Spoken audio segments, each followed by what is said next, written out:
What's up, beaches?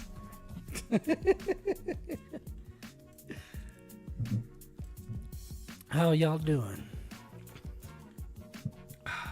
I wish there was a way on YouTube to loop like this. It's a full album, but yeah. Anyways, I mean, there used to be YouTube Repeat. I don't know if that still exists. like in the fucking settings or what? There was a website where you literally added like repeat to the end of whatever video, like in the HTML. Gotcha. Yeah. How is everyone's evening going?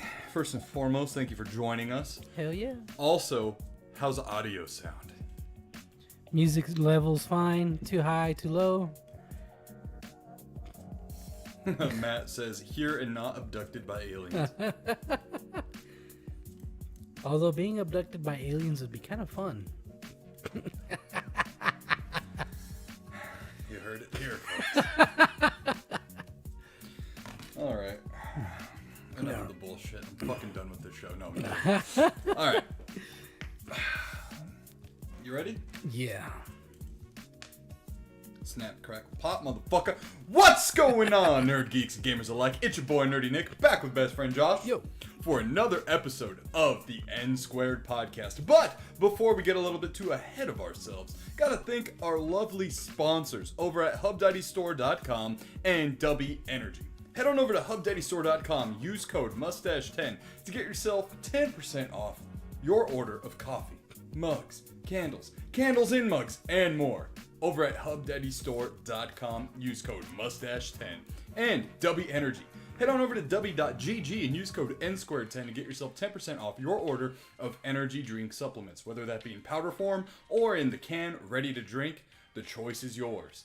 Fuel up with products made here in the USA under GMP guidelines. That means no artificial colors, flavors, additives, and none of that bullcrap.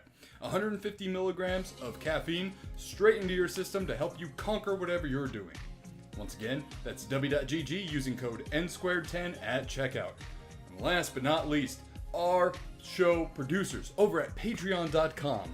Patreon.com/NSquaredPodcast, where you can be a show producer, just like Rat Zombie in the chat, Matthew Hennigan in the chat, Snark, and Jordan, aka Toybox Time Machine. Become an NSquared bro chacho, or bro chachosaurus rex for as little as $3 a month.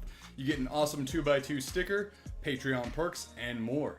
And guess what, guys? We'll be introducing a watch-along movie night once a month. Head on over to patreon.com/NSquaredPodcast today. Now with that out of the way, what's up? What's up? What's up? What's up? Oh, man. Not much, man. Just got a headache. He got me some Tylenol, so hopefully those kick in soon. Says put Josh in timeout. Says Rat Zombie. What did you do? Oh, the whole being abducted by aliens thing. Oh, yeah. But yeah, finally beat the final boss of the DLC.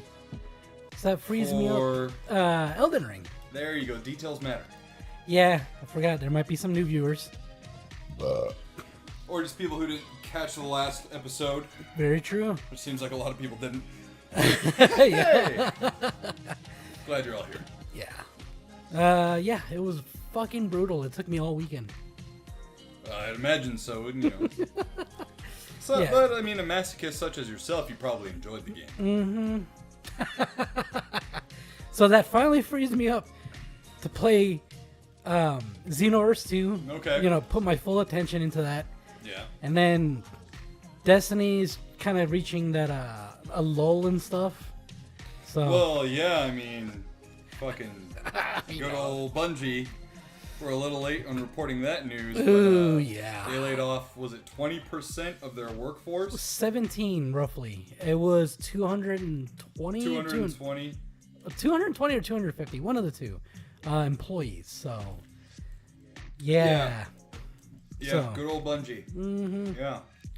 Well, you know, I don't really know if it's Bungie is to blame or if it's Sony. I'm kind of thinking it's Sony. Well, there's a lot of people talking about how when Bungie was, purchased by Sony, they're saying that they probably way overpromised. Yeah. So that's really affecting their budget, like their decisions on the budget. So because of that, they're like, "Hey, you guys didn't reach the goals that you promised us. Yeah. We're gonna be the doing first some Destiny cuts." was a little bit of a misfire. Oh yeah, yeah. It was yeah, and then Matt says CEO showed invited employees 2-day prios. Oh, I guess Previous. his $1 million car collection. Oh, 2 days prior to firings. That's fucking ridiculous. Yeah. But yeah, that's a whole different topic though. Yeah. But Xenoverse 2. Oh yeah, I'm gonna be hopping in that, and then hopping back onto Helldivers once that new update comes.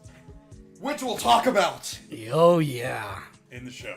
So I'm definitely gonna be hopping in and playing with you sometime soon. Yeah. Then fucking, we did that like maybe once or twice, and we just haven't since. Yeah. Yeah, so gotta get back on it. Dude, I've been playing like straight Helldive, and it just feels like normal now. You've gotten good. Yeah, I've been good, and then just constantly went through and saw like, oh, this is what the newer difficulty looks like. Oh, this is what this one looks like. Yeah.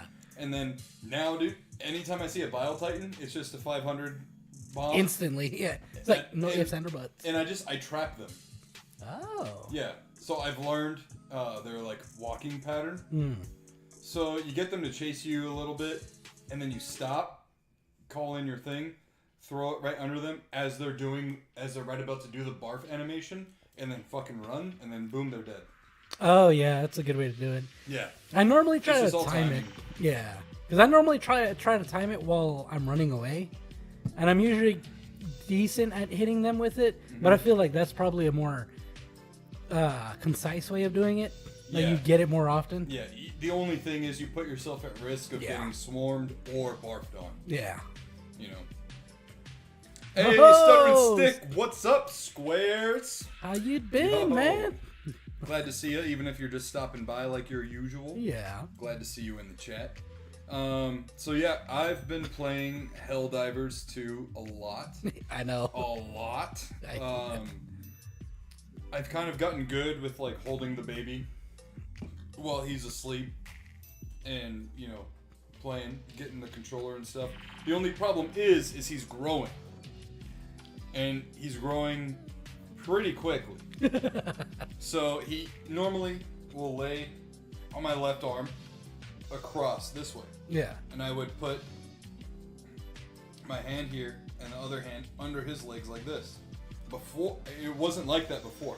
Before, his legs wouldn't reach all the way across, so I could just do this and like be comfortable. But now his legs are longer, so I've got to put my hand under his legs. And I got to be careful too, because the vibrator on the controller will fucking rattle like a motherfucker, because I use the fucking stalwart machine gun a lot. And so every now and then he'll be like, ah, and like freak out. But It's funny. I would suggest turning the vibration off, but then it just feels weird when you have it no, off. yeah, no, I'm not doing that. Yeah. Not doing that. First world problems. Stutter and Stick says, I got 3 kids, G certified dad over here. But yeah, playing a lot of Helldivers. I mean, honestly, Not much else, dude. I am putting off beating Mario Wonder. Why? Like subconsciously. I don't know. You just don't want it to end. I guess. Because typically when I beat a game, I don't really go back through it and try to like unlock this or that. I just I beat it and then I'm okay, next. I honestly I have to be that way with like my collection and the newer games that I keep putting into my library. Yeah. There's not enough time. And honestly, like it sucks because there are some things I'm sure that are really cool that I'm missing out on, but at the same time, like, dude. Yeah, no, I know what you mean. Yeah, if I were to do that with every single game I have, like, say for instance, try to beat Street Fighter 2 Super Street Fighter 2 with every character. Oof. Bro, you know, That it would would take take me a minute. forever. You know? And if I played like that through every fucking game, man, I would be fucking like 70 by the time I'm done. So, If you're lucky. Yeah. Because there's still going to be games coming out, so you got to add more. Mm-hmm. Oh, man. Like, I feel terrible, but I have not played my Xbox Series X in a while. in a minute. I mean, but that's how it happens normally. Yeah. You'll play your Xbox for a long time. I know, and Your I PlayStation. I feel bad too because I've been really wanting to play Fortnite all summer, but I'm like Helldivers. Yeah. Dude, Helldivers has a fucking grip on me, man. It has a fucking hold on me, and like I honestly don't care when Call of Duty comes out. I'm just gonna be playing Helldivers. It's funny because you were actually excited when it was announced. Yeah, I was, and I was like, yeah, cool, day one Game Pass. Fucking Helldivers! Yeah, I know. You know? Democracy! Yeah, I really hope that this update that we'll talk about really revives the player base more. Cause Honestly, bro, I haven't had an issue. I haven't, I hopped back on maybe I once. hopped back on. God. Yeah. I hopped back on sometime this past week. Mm-hmm. Just give it a go again because it's been a while. I've gotten really rusty, but I've definitely noticed that there's a huge decline in the player base compared to before. I don't know, man. Like, over the weekend, it was pretty fucking busy. So especially when I first started, planets, because you know how it tells you the player count. Mm-hmm. Planets were in like the 100,000s. Yeah, but you can't. Okay, so look, that's the fucking thing. You can't, with any game, True. create a baseline when a game first comes out. Very true. Because if that's the case, then every fucking game has had a giant decline. Yeah. You know, I would say like to start a healthy baseline for a player base would be like 2 months in, and then go from there. Yeah. So I do remember 2 months in, it was dropping down to like the 40,000s, which is a pretty hefty amount. Yeah. But now I see it's like the 20s, below 20s now. On the PlayStation, right? Yeah. Well, I mean, it is cross-platform, so you can play with PC players. That's true. Okay, so the game came out February 8th, 2024. So that was like about six months ago. Yeah. I'm not gonna lie, dude. That's a fucking healthy player base still. Yeah, when you put it in that perspective, yeah. You know what I mean? And Helldivers, like, let's be real, it's a niche game. Yeah. It's not for everyone, and it's no Call of Duty by any means. But when you look at a lot of games that are kind of like online service type of games like this one is, it's definitely one of the strongest still. Yeah. You know, like for instance, bro, if we were to hold it to like Pokemon Go. Oh yeah. Pokemon Go had a giant active player base. And then like 3 months happened and people got over it. Yeah. You know, it's going to happen. That's why I say like you got to give it, don't base it on when it fucking first started. On launch, yeah. Yeah, later on. Rat Zombie says, I need to get back into Helldivers 2. Fell off hard. Been playing anime booby games. Also, or aka Zenless Zone Zero. Never heard of it, but it definitely sounds like something Jim would be playing from Drink Beer and Play a Game. It's from the creators of Genshin Impact. Ah, okay. Yeah. So, lots of boobies. But yeah, that's what we've been up to. Yeah. What about you guys? What have you guys been playing? How was your weekend? Did anyone see Deadpool and Wolverine yet? It's been a week, and that's normally when I'm like, okay, spoilers are fair game. Fair game now to talk about. It's been 10 days. Yeah. Yep. Mm-hmm. It's been 84 years. But yeah, let us know, guys. We'd be really interested to know what you guys have been up to. I fucked up and forgot to post the Patreon question thing, but I did it And then I posted about it maybe about like an hour ago, maybe. Ah, okay. And I mean, yeah, no questions. Patreon's also been kind of weird on my phone. It kept giving me like a fucking 404 error and stuff. Fuck? So yeah, I don't know. Maybe you gotta clear the cache. Maybe, I don't know. Yeah, that's weird. It let me post it, but then after I posted it, normally it'll give me a prompt. It's like, do you want to share this on all these other links? And that didn't pop up, so I was like, shit, did it even post? And I was in the shower, like getting ready for the show, you know? So I was like, Matt says, I will when on digital for show. So that's a reference to Deadpool and Wolverine. Snark says, I've been going back to the classics as I mentioned the other night. I'm still trying to beat the death score in Berserk. Obviously, I failed since I'm still here. Oh, yeah. So, we don't have any questions for the Patreon question block today. But if you want to have your Patreon questions answered in its very own segment, the Patreon question block, support us over at patreon.com/NSquaredPodcast. Again, we are viewer supported. We are not monetized on YouTube yet. The channel growth has definitely slowed down since I've stopped uploading long form videos since the baby has been born. It's been very difficult to film videos right now and whatnot. But yeah, Josh, I have a phone call coming in I need to take. Go for it. I'm going to hand it off to you. Yeah, go for it. Oh, man. He's leaving me all alone. So, what is death score in Berserk? I am... What was it? What was the word? Fuck. Sorry, this headache's messing with me right now, so... Like, the word's on the tip of my tongue, but I can't fucking think of it.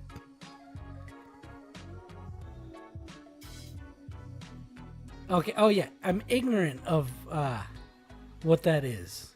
Do tell. Oh, man. Sorry, it's been a long day today. It freaking flew by, but it's still long. Freaking tons of ACs I had to work on.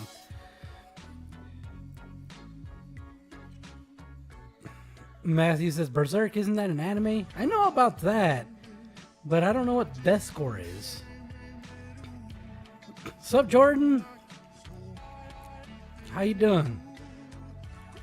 Snark says, someone scored 16,660 while playing Berserk and then suddenly keeled over from a heart attack. Now, was the heart attack from just how difficult it is to get that score? Or it was just coincidence? Matthew, he says, that's Berserk with an S. Oh. Oh, Berserk. Is that... No irony in that score at all. I know, right? Oh, shit. I gotta look it up. Berserk. What is that? Berserk.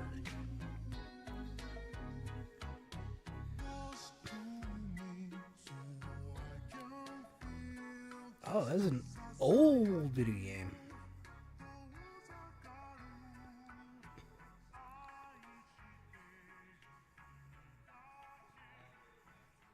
'80s arcade game. Oh shit. Looks pretty cool though.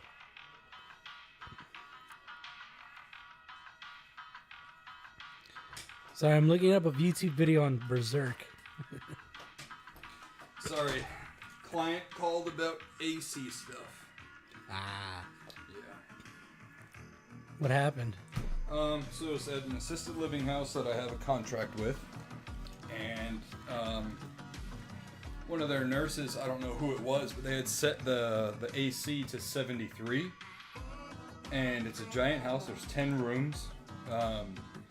for those of you who don't know anything about ACs, when it's like 112 out and you set your thermostat to 73, your AC is never going to reach 73 inside for scientific reasons. And essentially, if you keep running your AC constantly, non-stop, trying to make it as cold as possible in your dwelling, your AC will freeze over, and it will literally become a block of ice. Yeah. That's more than likely what happened. Mm-hmm.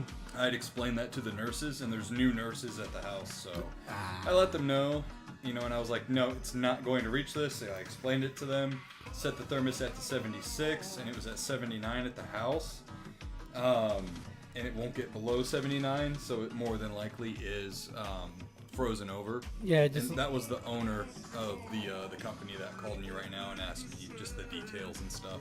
Yeah, next time you talk to her, just be like, hey, have you checked the filters lately? If you have, checked the coils, maybe they need a cleaning, basic stuff like that. Dude, yeah, I've already gone through that. Oh, with them? Yeah. I mean, otherwise Yeah. Come on, dude. You don't need to tell me what to do. No, I know. But Snark, for your health, try not to beat that score. What? Wow. So, just to catch you up. So well, I know about the death score and everything. Oh, okay. Yes. Yeah. Snark and I have talked about it. Yeah. Well, he said apparently somebody else died too. Mm-hmm. So it's like, are you sure you want to do that, Snark? We like having you around, bro. I know. Oh, man. So, pickups. I do have some pickups. Ooh. Number one being this fucking awesome shirt. It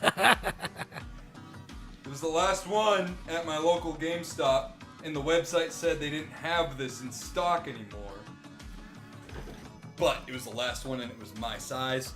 I fucking literally went going through the t-shirts real quick, and I went, oh shit! And, the associate was like, oh my god, did you literally just get loud about a t-shirt or whatever? What was it? Which one was it? It was a girl, and I was like, it's this one! It's this one! I wanted to listen! I couldn't fucking talk straight, And she was like, that deserves a high five. Oh, nice. Give her a high five. Although, I almost bought another shirt. It was a black shirt, and it had Hank Hill holding the gaming controller. Oh. And it said, thank God I finally blinked. And that is that's fucking me. Because I never blink. It's a problem. It's a fucking problem sometimes. It's worse when he's playing Call of Duty. Oh, when I'm playing Call of Duty. Like, his eyes are red by the end of a match because of how little he's blinked. And then I'll, do this thing for a fucking, minute or two. Excuse me. But, yeah. So I got this shirt. Also, today at GameStop, they were giving away these promo cards. No purchase necessary. Come on, fucking focus. There we go. It's a promo Pikachu card. It's pretty cool. Yeah. So I got one for myself. This is from the World Championships 2024 is what it says there. I got one for myself. And then I also picked one up for one of Evelyn's friends, my daughter. Her friend is collecting and trying to get all the hollows, full hollows, this and that.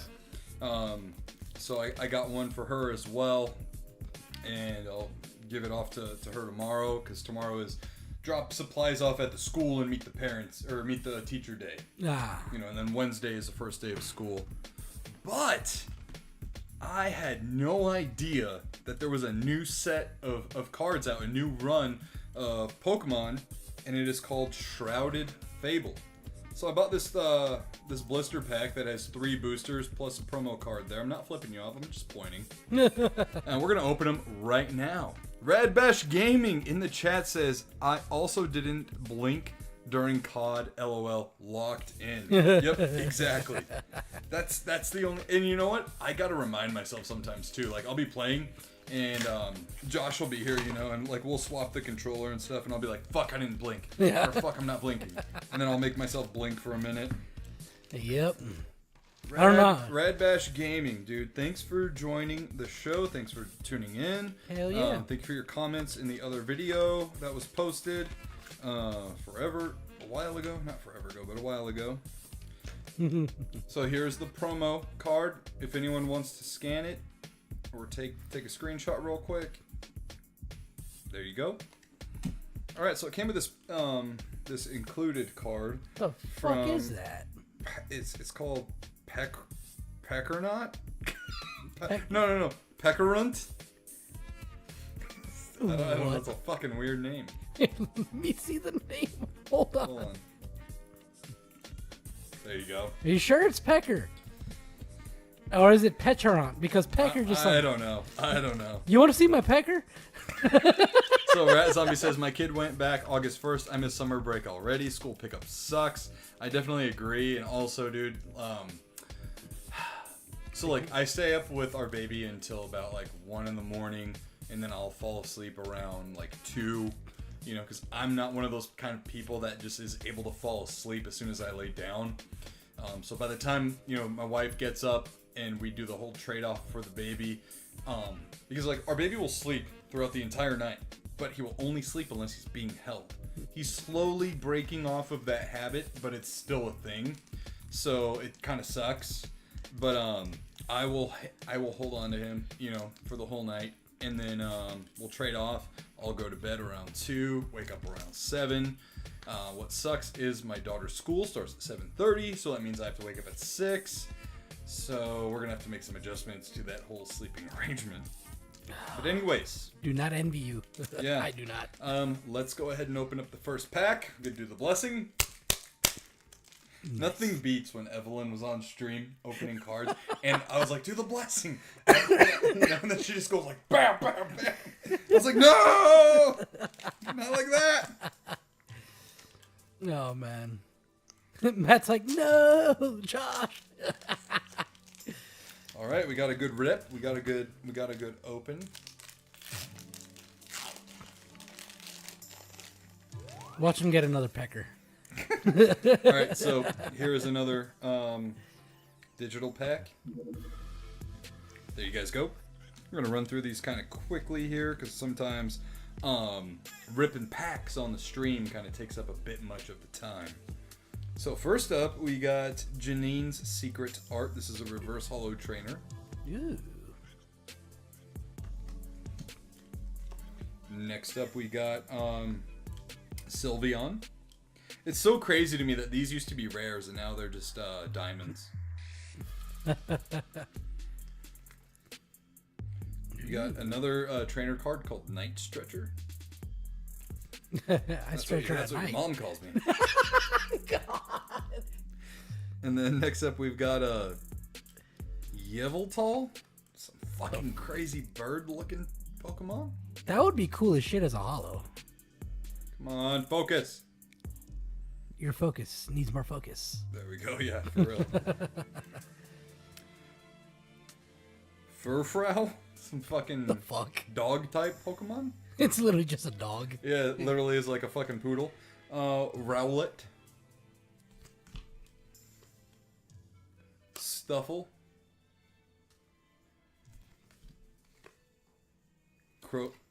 Croagunk.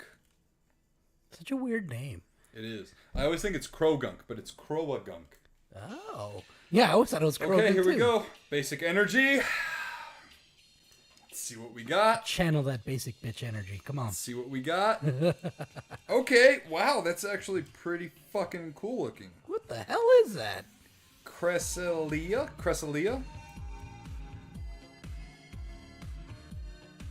It's like a psychic. I don't know what it looks like. Is it a bird? Here, let me see. And then we got this really cool reverse hollow Zubat. Nice. I like the art on that one. It looks like those wood carvings of a bird. Yeah. That's what it looks like. Just a little fancier with like a moon shape on its head. Yeah. So that's the first pack. All right. So we got a full or not a full hollow, but a regular hollow out of that first pack. Let's go with the second one here. This is from the Shrouded Fable new card run that just released. Can you look up on your phone when it came out, dude? Because I feel like Twilight Masquerade, you know, I know that came out in May, but feel like it was going strong. I know, right? It's crazy how fast they go through different runs of Pokemon cards. Dude, it just released August 2nd. So fucking 3 days ago. Yeah. Alright, so these are brand new, like literally brand new cards.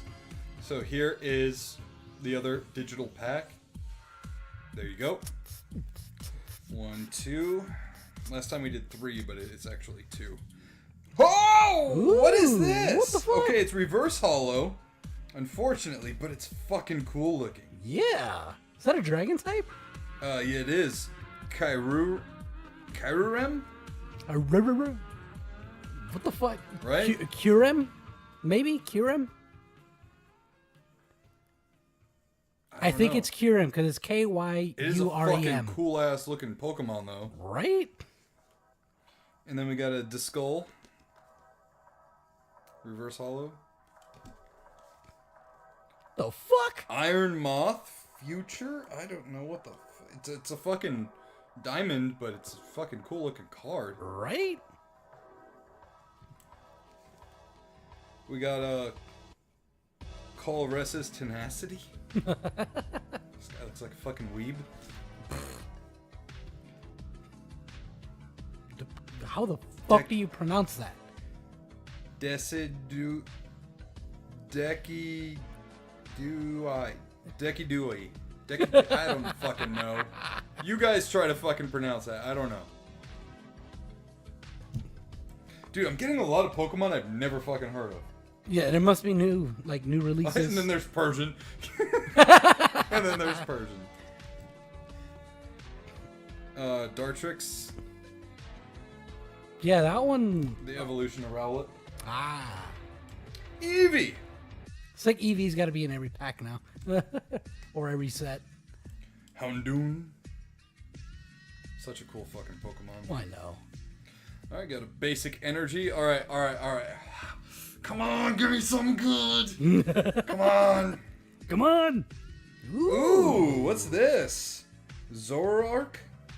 Oh, Zoroark. It's that like fucking fox-looking thing, right? Yeah, it's a fucking cool looking holo. Yeah. There we go. Okay, so that's pack 2.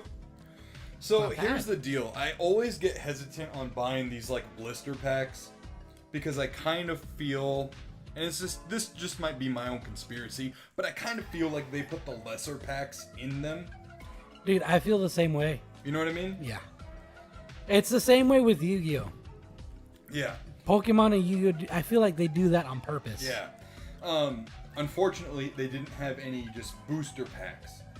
All they had for the new line of Pokemon, the new run, were these blister packs. So I just bought one because, again, I kind of feel a certain way about the blister packs. Same thing with the boxes, too.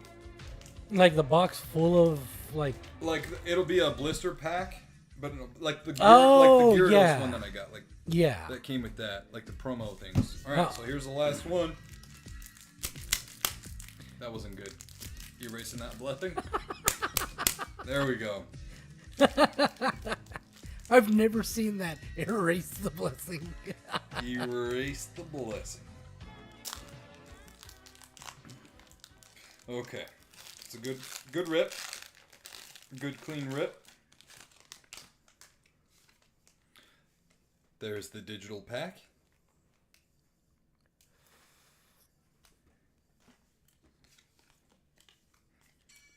Building up that Here excitement. we go. Ooh. All right, so we got a Joltik, a reverse hollow Joltik. Whoa! Whoa! What is this? Another one! This is my third one that's kind of like this. What the fuck? What is with these trainer cards? Holy shit! Dude, that shit's I dope gotta as show fuck. them because they're Yeah. like, what is he looking I at? Another full hollow Trainer card. Check that shit out, dude. Oh, that's so cool looking. And they're all different too. You haven't gotten Yeah, like, I have not gotten a repeat. repeat. So I have 3 different trainer cards just like that. full hollow. Yeah. It's crazy because the full hollow trainer Pokemon cards are all like that pink though. Yeah. Ooh. A Genesect. Dude, that's crazy because that's not even at the end of the pack where it should be. Right. Huh. We got another Yvettle? I don't know, that fucking cool bird looking thing. Damn, that's cool. Another Colores's Tenacity. A non anything Zubat. I got a reverse holo Zubat in the other pack, so Oh, yeah. we got a Varoom. Easiest fucking Pokemon name to say. Another Eevee. I think Josh is onto something with his Eevee in every pack. I know, right? Oh, we got a Toxicroak. This one has some really cool artwork. Ooh, this is the first I've seen that. Basic energy. The basic energy. It's dark. Let's see. Okay, whatever it is, I gotta be grateful because I did get that full holo trainer card in this pack. When the sawdust settles and the All right, engine hang finally on one roars, second though. We're gonna the thing change you the care music about. here. Building your online business? Oh my gosh, ads. Go to Stupid Wix.com YouTube. and set up your store on a single. There we go. 3, 2, 1. Ooh, Is that, Caparaja. is that elephant-looking one? It is. I didn't know. I'd never seen the evolution. We got a holo Caparaja. It's pretty nice. So we got 3 holos and 1 full holo in 3 packs. Which is not bad for a For a blister blister, pack? yeah. Yeah. And the guaranteed holo that came with it. Yeah.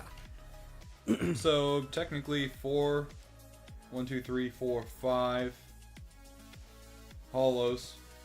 Yeah, it's not In bad. total. Yeah, it's not bad at all. No, that's not bad at all. Fucking kidding me? If you bought the packs, you would have gotten like 1. I know.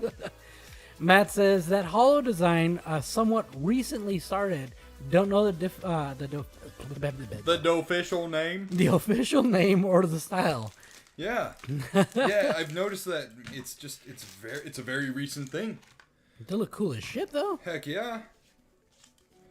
Something I've been doing recently is since I haven't been able to upload long form videos or anything really with the channel other than just doing the podcast, I've been doing shorts or reels, whatever it is on YouTube, of just opening up Pokemon packs, and that seems to be pretty Popular or popular. Yeah. Oh, okay. Jordan, should I go to Bookman's right now? Hold on, did I miss a message? I fucking did. Uh-oh. What was it? Hold on one second. While you're doing that, I'm going to grab another Cerveza. Would you like another? Yeah.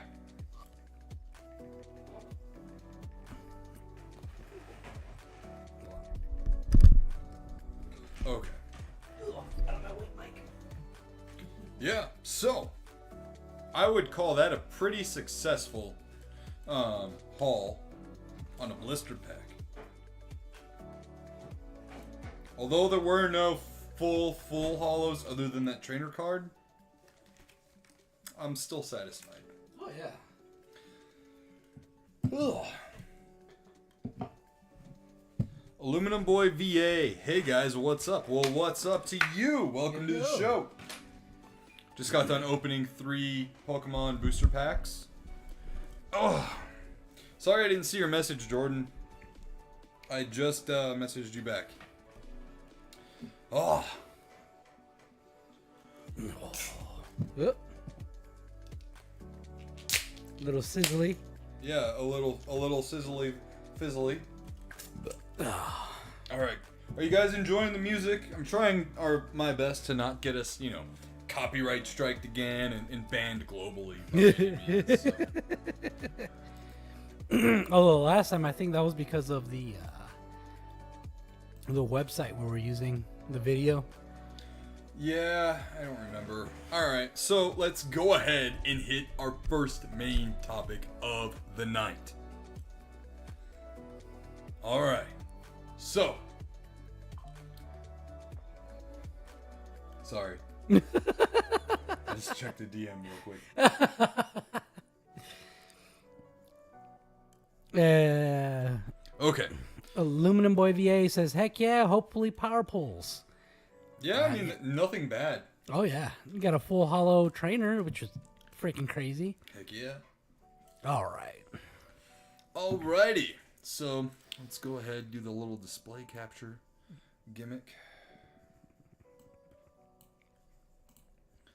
We're going to zoom ourselves out. Whoa! Oh, sorry. Wrong one. Wrong frame. I grabbed the wrong frame. Let's go ahead and zoom ourselves out. Ready? Whoa! All right. So this is brought to us from Games Radar. God, they have ads fucking everywhere. The background, Holy too. shit. Okay. So, everything coming in the Helldivers 2 Escalation of Freedom update. Once again, this is brought to us by Games Radar, by way of Joel Franny. Arriving on August 6th, Escalation of Freedom updates Helldivers 2 with new content. When you purchase through links on our... Oh, whatever. Fuck off. Alright, so let's go ahead and read a little bit of this article and aggregate it to you guys. The Helldivers 2 Escalation of Freedom update will be out soon, with all manner of new content being added to the game for free for all players, including new enemies, terrains, rules, and even a new difficulty, the level 10 Super Helldive. For the most hardcore players, dude. Celebrating the 6-month anniversary of Helldivers 2, Escalation of Freedom looks to be a pretty chunky content update, with a lot going for it. With that in mind, we've collated all the known information about what's being added to Helldivers 2 and what players can expect from the new update soon. Ooh. So right here, it obviously shows one of the new enemy types that is actually brought back from, I believe, the first Helldivers. Yeah. I've never played Helldivers 1. Josh, have you? Nope, I have not. Alright, so this is brand new for us, and I'm sure it's probably brand new for a lot of people, considering Helldivers initially didn't have the largest player base, nor did it have any of the popularity that this new one has. See, that's the thing too, is when Helldivers 2 launched, I was like, 2? Where's 1? Yeah. Yeah, that's what I thought too. So it says, let's go ahead. Alright, so here are the bullet point notes of what will be happening in the new update. Starting with new enemies, there will be several Helldivers 2 new enemies. The Impaler, Spore Charger, Terminid Alpha Commander for the bugs, and the Rocket Tank and other bot surprises for the automatons. The Impaler is an entirely unique enemy returning from the first game, formed of aggressive tentacles rising from the ground, while the others are altered variants of existing foes already in the game. Yeah, so let's go ahead and talk about the new enemy types real quick. They sound fun. So, this guy here. This is the Impaler. I don't know. I don't think it's going to be that hard to take down. Well, I'm not trying to be a Debbie Downer here, guys. I'm not trying to be a Debbie Downer. But it seems like it's going to be an idle enemy that you can probably just drop 2 500s on and it's done. It also depends. Like, is it going to be an enemy type that can hide underground? You know, and travel and pop up out randomly? You know what I mean? Yeah, I mean, I guess we're going to have to wait and see, but I definitely think that it's just giving off Sarlacc Pit vibes. Yeah. And, like, it's not going to go anywhere. It'll probably pop up, maybe displace everyone as it pops up. Or you might get a warning of, like, tremors detected, right? Yeah. But I think as long as you have, like, 2 guys running distraction, you just call in some shit and have it handled. Yeah. The only problem is if you get swarmed at the same time. Which, I mean, is a very common thing that happens now. Yeah. So. I mean, I don't know if you've noticed, but when a Bile Titan comes up, a fuck ton of cannon fodder enemies come with it. Oh, yeah. So I could see that being a thing. My concern is I might be downplaying it, but then if that pops up in, like, say, 2 Bile Titans pop up and everything else that comes with it, well, then it's like, rip. I know. R.I.P. And then it looks like it's going to have some pretty long reach. So it's definitely going to be something. Yeah. If we're downplaying it, it's going to be kind of tough. Yeah, I mean, I think this is all speculation, right? Because Yeah. none of us, it's not out yet. I would think that, you know, if you have, bless you, Thank if you. you have a couple of people with, say, the bombardments, you know, Yeah. the 380 or the 120, you might be able to handle it, Yeah. you know, and just like throw those that way and then fucking go around. But we'll see. Yeah, if it moves around, though, that's where it's going to Yeah, be if difficult. all those tentacles can just like retract back into the ground and it fucking moves, That's well, going to be then, crazy. yeah, you might have to go with like the movie Tremors rules and like Stand on rocks? Yeah. get on the gravel, you know, on the fucking high top places. So let's go on to the Super Helldive difficulty. The Helldivers 2 difficulties are now going to CR10 with the addition of the incredibly hard Super Helldive option. Arrowhead says that this will come with greater rewards, but has not yet specified what they will be. Ooh. So, if it is just a step up from Helldive or Helldiver, I'll be fine. Oh, I mean, yes. If it is especially... like 2 steps up, when you call a difficulty Super Helldive, It's got to be super. yeah. Yeah. So if it's just like a little bit of an increase in difficulty, it's not gonna be that big of a deal. If it is like a legit new step up, it's gonna be fucking hard. Yeah. That's when you can't necessarily just go into quick play. You're gonna have to get into lobbies with people, and you're gonna have to tell them, okay, like, what are you loading out with? What are you loading out with? This is what I'm doing. Whose roles or what? And the thing is, the first like week, it's gonna be fucking hell. You know, Yeah. no pun intended. Just because you don't know what weapons are gonna be super effective. Because usually with newer difficulties means sometimes different weapons work better than others. True, and there's also been, you know, buffs and nerfs to separate things. Yeah. So it's gonna be interesting to see. Definitely. Moving on, new mission types. Arrowhead will add new kinds of playable mission objectives available at a variety of difficulties, including a larva retrieval mission that has the Helldivers bringing back a terminated bug strapped to their back. So basically, Death Stranding. Yeah. Dude, that one excites me because it's like, it really ups the ante. Oh yeah. Especially with the way they described it in the little trailer. Mm-hmm. I was like, oh, they're going to be crying out, so it's going to summon more bugs. It's like, Yeah. oh, fuck. And as you know, you bring that up, it says bigger enemy outposts. So both bugs and bots will have larger outposts on the map, more challenging and heavily defended, requiring high skill and coordination to take down. However, they will have high value super samples within them, the motivation to break into these high risk enemy encampments. Ooh. So that's interesting because the super samples are more or less kind of on the outskirts of maps, Yeah. around like a weird tree or rock kind of thing. Which I kind of didn't like, that, you know, that they did that. That's just a random outer edge of the map. Yeah, but you know, for the most part, every map has like a radar station, and once you find it, It makes it activate easier. It makes it a lot easier because Yeah. it'll show you all the minor places of interest. Yeah. And more often than not, it's the one on the outside of the map Yeah. for the most part. So it's kind of cool to know, like, okay, this you know, bug hive or bot factory area, the supers are in there. Guys, let's bomb the shit out of it and then bum rush them and get the fuck out. Like true Americans. Yeah. New swamp biome, so a new creepy swamp map or planet, whatever. Rules to mitigate grief kicking. So this will be interesting. So this is definitely something for the Helldive community, and actually, if this is implemented well, it could go across all online gaming in general, because other companies could pick up on what they're putting down. Yeah. So it says rules to mitigate grief kicking. Helldivers 2 will be including new mechanics and systems to stop players from grief kicking, the practice of kicking somebody out of a game just to upset them, or driven by poor sportsmanship.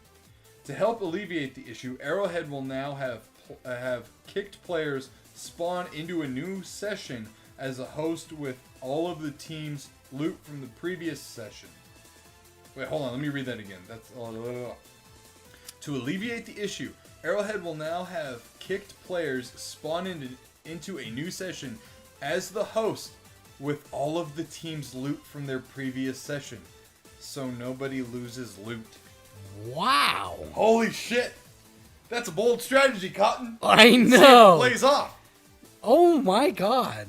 So, if anything, that is going to definitely make someone reconsider kicking somebody. Right? So, here's something. I rarely get kicked from games. Rarely. I got kicked from a game yesterday because I picked up a dead comrade's samples. Really? And I got kicked. The game literally tells you, if you have fallen comrades, pick up their fucking samples. Exactly. You can grieve later. That is literally in the loading screen. Right? And the thing is, it doesn't, it doesn't work against you at all. You're literally helping your entire team. Yeah, no one gets any, there is no, post-match, earnings you get or anything by being the one who brought in the most samples. Exactly. It will just get highlighted in the post-game stats, but that's it. Right? Yeah. So, which honestly, I feel like they did fantastic by doing that. Because Yeah. it literally forces you, it's like, hey, if you want the best results, work as a team. It is a team-based game. Yes. Quality of life changes. Arrowhead refers to some basic quality of life changes to the game coming as part of the Escalation of Freedom update, with particular mention of making fixes to the social menu. This should hopefully make playing with friends a smoother process as a whole. I'm not gonna lie, the game can be buggy as shit sometimes. You'll have fucking question marks pop up out of nowhere. Mm-hmm. There will be purple fucking glitches in the sky.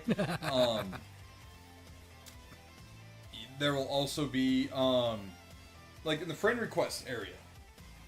Have you run into any issues trying to friend request someone or accepting them? Yeah. Yeah, Oh, yeah. it will give you options to block a player, kick a player, whatever, but not show accept friend request or whatever. Yeah, it's like a separate menu, I think. Yeah, I have no idea how to navigate it because it was changed. I used to be able to friend request people, and then that option all of a sudden went away where it would normally be, and now I have no idea how to fucking accept a friend request or decline one or send one out myself. It will only tell me to invite to squad, which is basically a party, an online party. So Yeah, it's that's kinda weird. weird. Yeah. Britt says, hey, late to the party, and Retro Rob says, what's up, good people? Retro Rob, what's up, bro? How was your trip to Hawaii? Remember last time he was on the plane to Hawaii. That's Messaging us? Yeah. Oh, that was great. And then next up is a new war bond. Though technically not part of the update itself, just 48 hours after the Escalation of Freedom update, players will be able to buy the Helldivers 2 Freedom's Flame war bond on August 8th, meaning that the two elements will be highly impactful on each other and have likely been developed with the other in mind. The update is available August 6th, 2024. And while time release has not been out and confirmed yet, updates and changes to the game in the past have typically been triggered around 10 a.m. British Standard Time, 5 a.m. Eastern Standard Time, 2 a.m. Pacific Standard Time, and whatever else. Yeah. So early as fuck in the morning. Which is fucking fantastic. Oh shit. I closed out something I didn't mean to close. Hold on. He doesn't want you guys to see it. Yeah.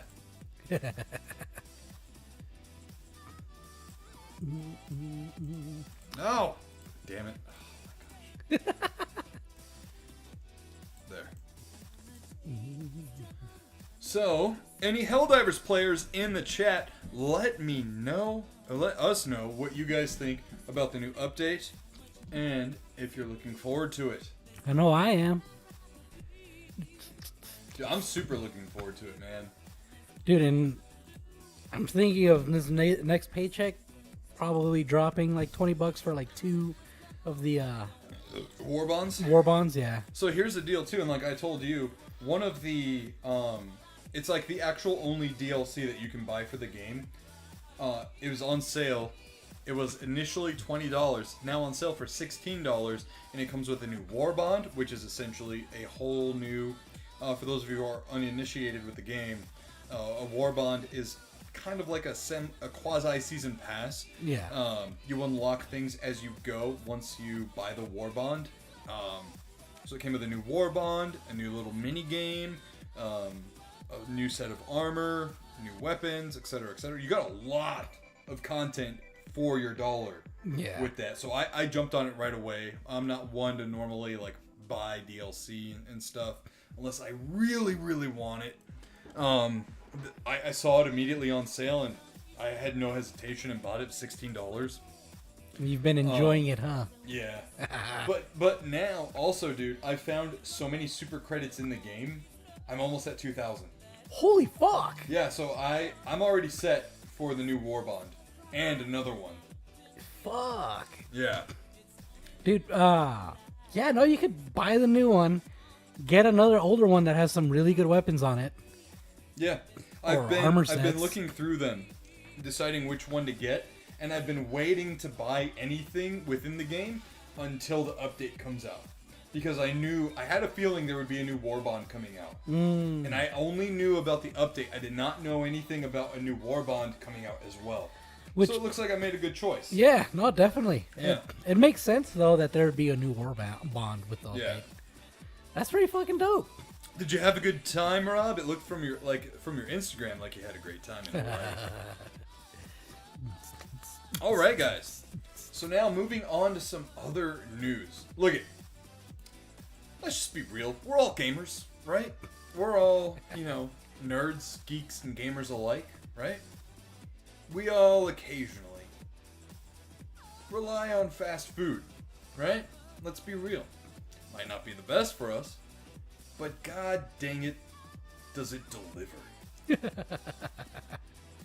One institution in the United States of America that has been one of the biggest allies to gamers in the entirety of time is Taco Bell. It fostered a culture for the edgy teen in the 90s, for the skater, the tour artist, band, and late night gamer. Also, Right. late night alcoholics. I mean, that's kind of one in one. But it brought us great things like the Mexican pizza, the Crunchwrap Supreme, the Baja Blast Mountain Dew. Mm-hmm. Gosh dang it, do I miss the Baja style chalupas. But one thing that I am actually concerned about with Taco Bell Uh-oh. is they are dipping their toes into the AI realm. This is brought to us by Yahoo Tech. Taco Bell just announced a major drive-through change.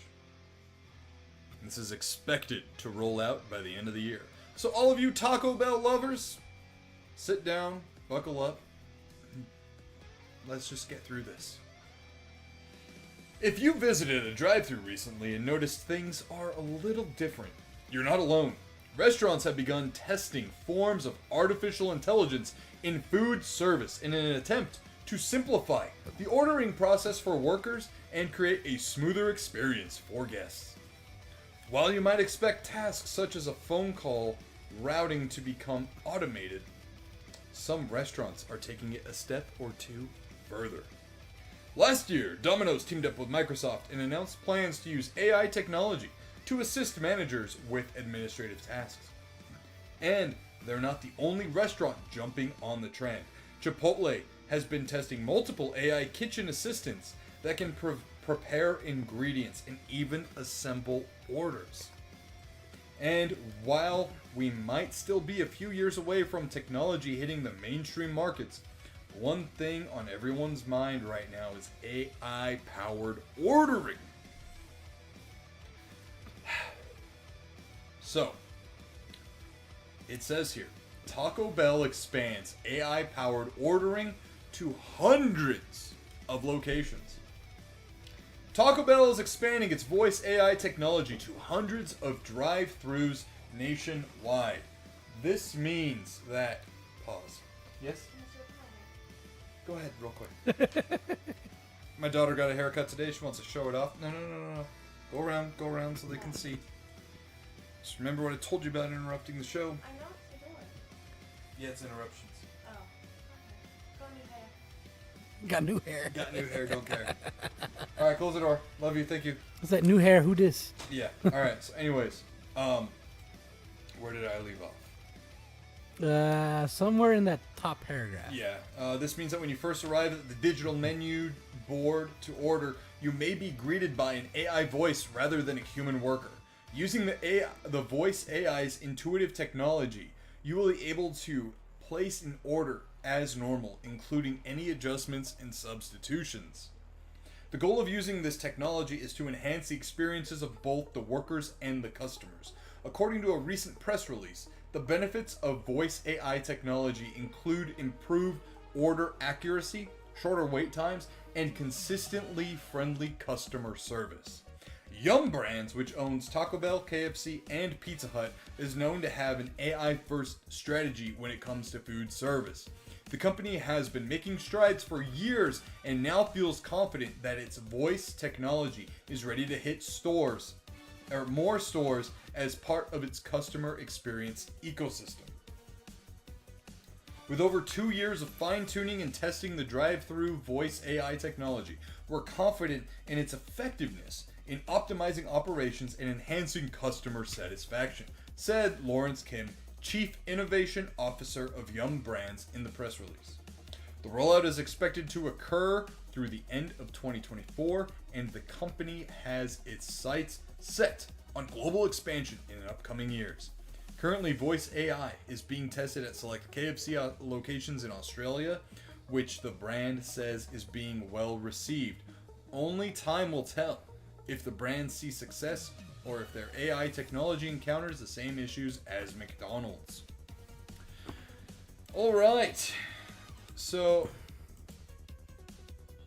I can kind of see why, number one, they would be testing it in Australia, because that accent is way out there. You gotta train the AI hard, mate. If you can understand an Australian accent, you can understand anything. I was thinking the same fucking thing. Oh Yeah. my god. Oh man. Go to Taco Bell. Yeah. I the thing is, What's in a your control. order, mate? Can you imagine the AI saying it like that? Fucking What's your order, mate? welcome to Taco Bell. What'll you be having, Dingo? Shrimp on the bobby? Would you like to order the Bluey special? Oh god. Bluey is very popular and it's from Australia. Just thought it like Yeah, no. you're not a parent, so No, but we did have this conversation a while back. I remember that. I can say though, their testing in a controlled environment doesn't really translate. It was only for KFC though. It only said KFC. Yes, but they said they were testing it. Yeah. It doesn't translate to real world that well. Because I can already see people, especially if it has like stuff like Red Zombie says Bluey special, lol. especially if it has something like ChatGPT behind it, some shit like that.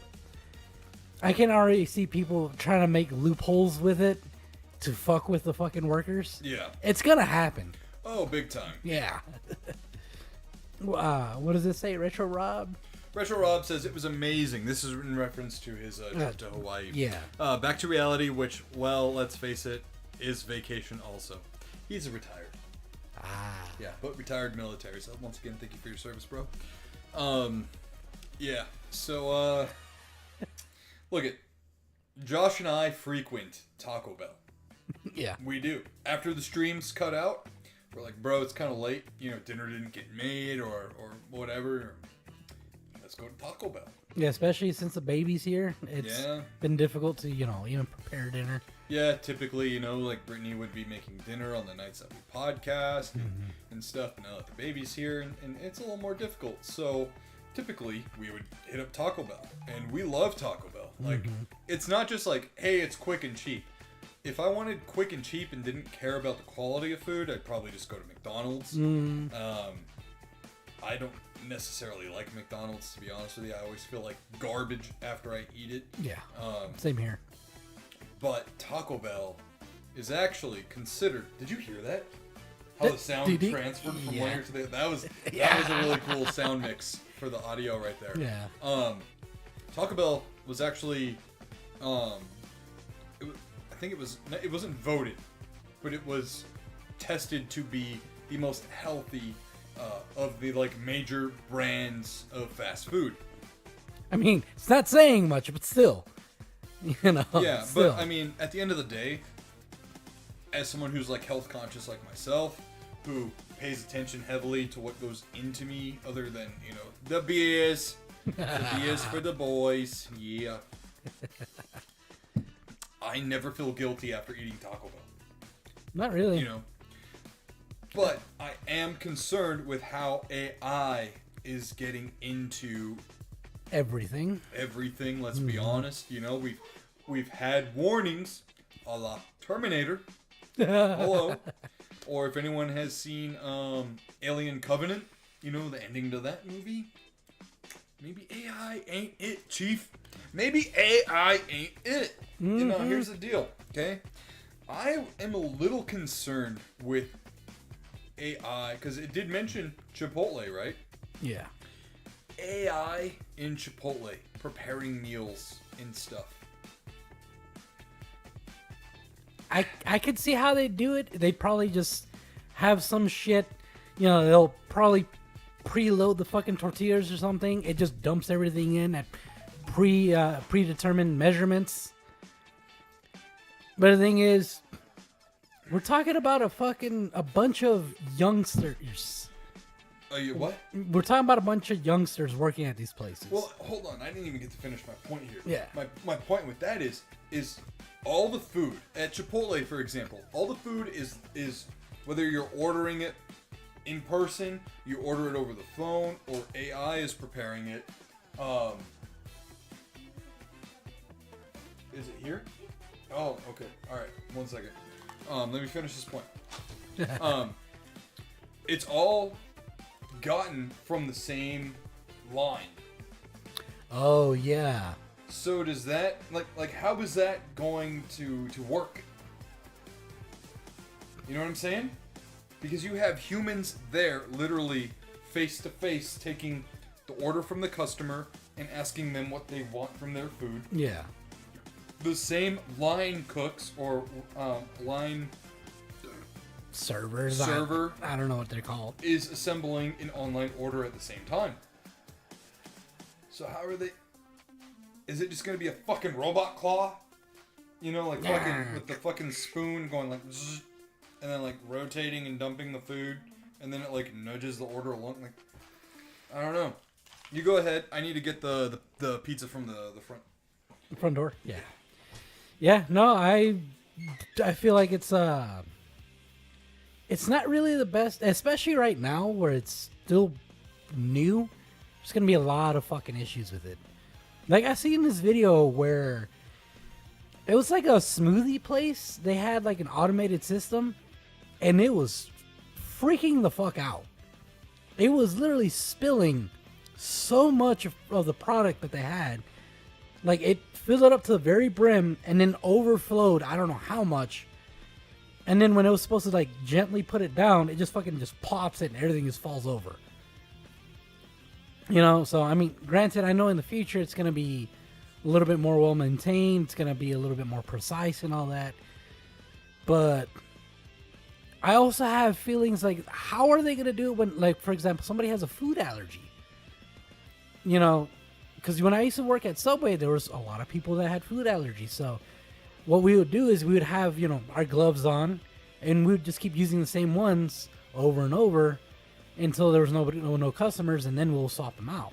But if somebody had food allergies, because the food is already on the gloves, we would have to swap gloves and, you know, put fresh ones on so that that food doesn't get on, you know, whatever they ordered. So it's like, I wonder how they're going to do it with that. Because that's a huge fucking issue. If somebody has food allergies and it gets in their food, they could fucking die. You know? Because, I mean, there's some people out there that have some serious allergic reactions to, like, the most random shit. You know, I remember somebody had an allergic reaction to fucking tomatoes, apparently. Random ass food, but it's like, you know, that shit happens. So I wonder how they're going to deal with that. Also, I don't like the fact that it's, you know, as they say, it's stealing their jobs. It's stealing jobs, like, for real. Alright, catch up with the chat a little bit. Rat Zombie says, Boobies. huh? I said boobies. Boobies. Hell yeah. Oh, wait, hold on. Let's go a little bit further up. Taco Bell is always good. Most of the ones I go to, dudes are high and my food's always on point. Oh, I mean, shit. Who else to leave in charge of your food than somebody that's high? You know? Rat Zombie says McDonald's is goat for the breakfast, but that's about it. You know what? I can agree on that one. I love their fucking McGriddles. I'm not gonna lie, dude. Taco Bell's breakfast is fucking on point for me.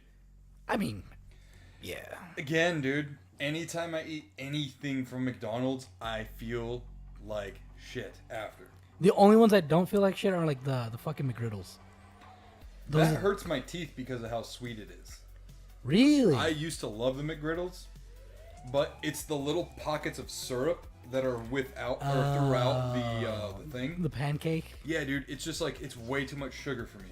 And, I mean, you know me, I really don't have any sugar in my life at all. Yeah, so my you're teeth have gotten really sensitive to sugar. and shit.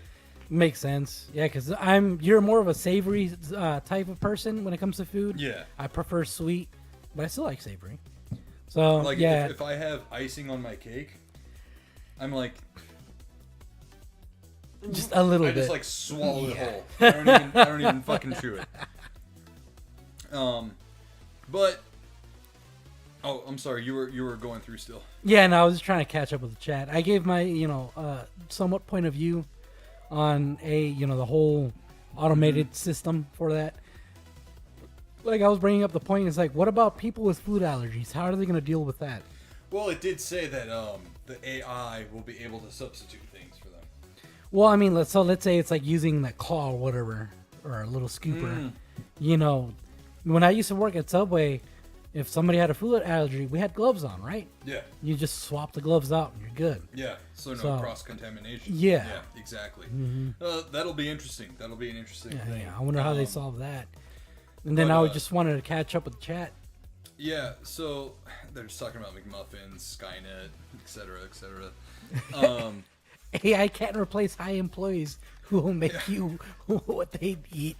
I'm not gonna lie though, man. Like, you know, the overabundance and skyrocketing use of AI in our society is definitely concerning. Especially for the average American person who might just work those basic entry-level jobs, you know, whether it be a kid starting out or someone who's just on a hard time and doesn't really have anything going on in their life, and working at, you know, Taco Bell or whatever. And there's no shame in the game, dude. You know, like, Taco Bell has a really good scholarship program. Right. Anytime you go to a Taco Bell, they don't ask for a tip. They ask you to donate towards their scholarship program. I donate like 95% of the time. And all they do is ask you to round up your change.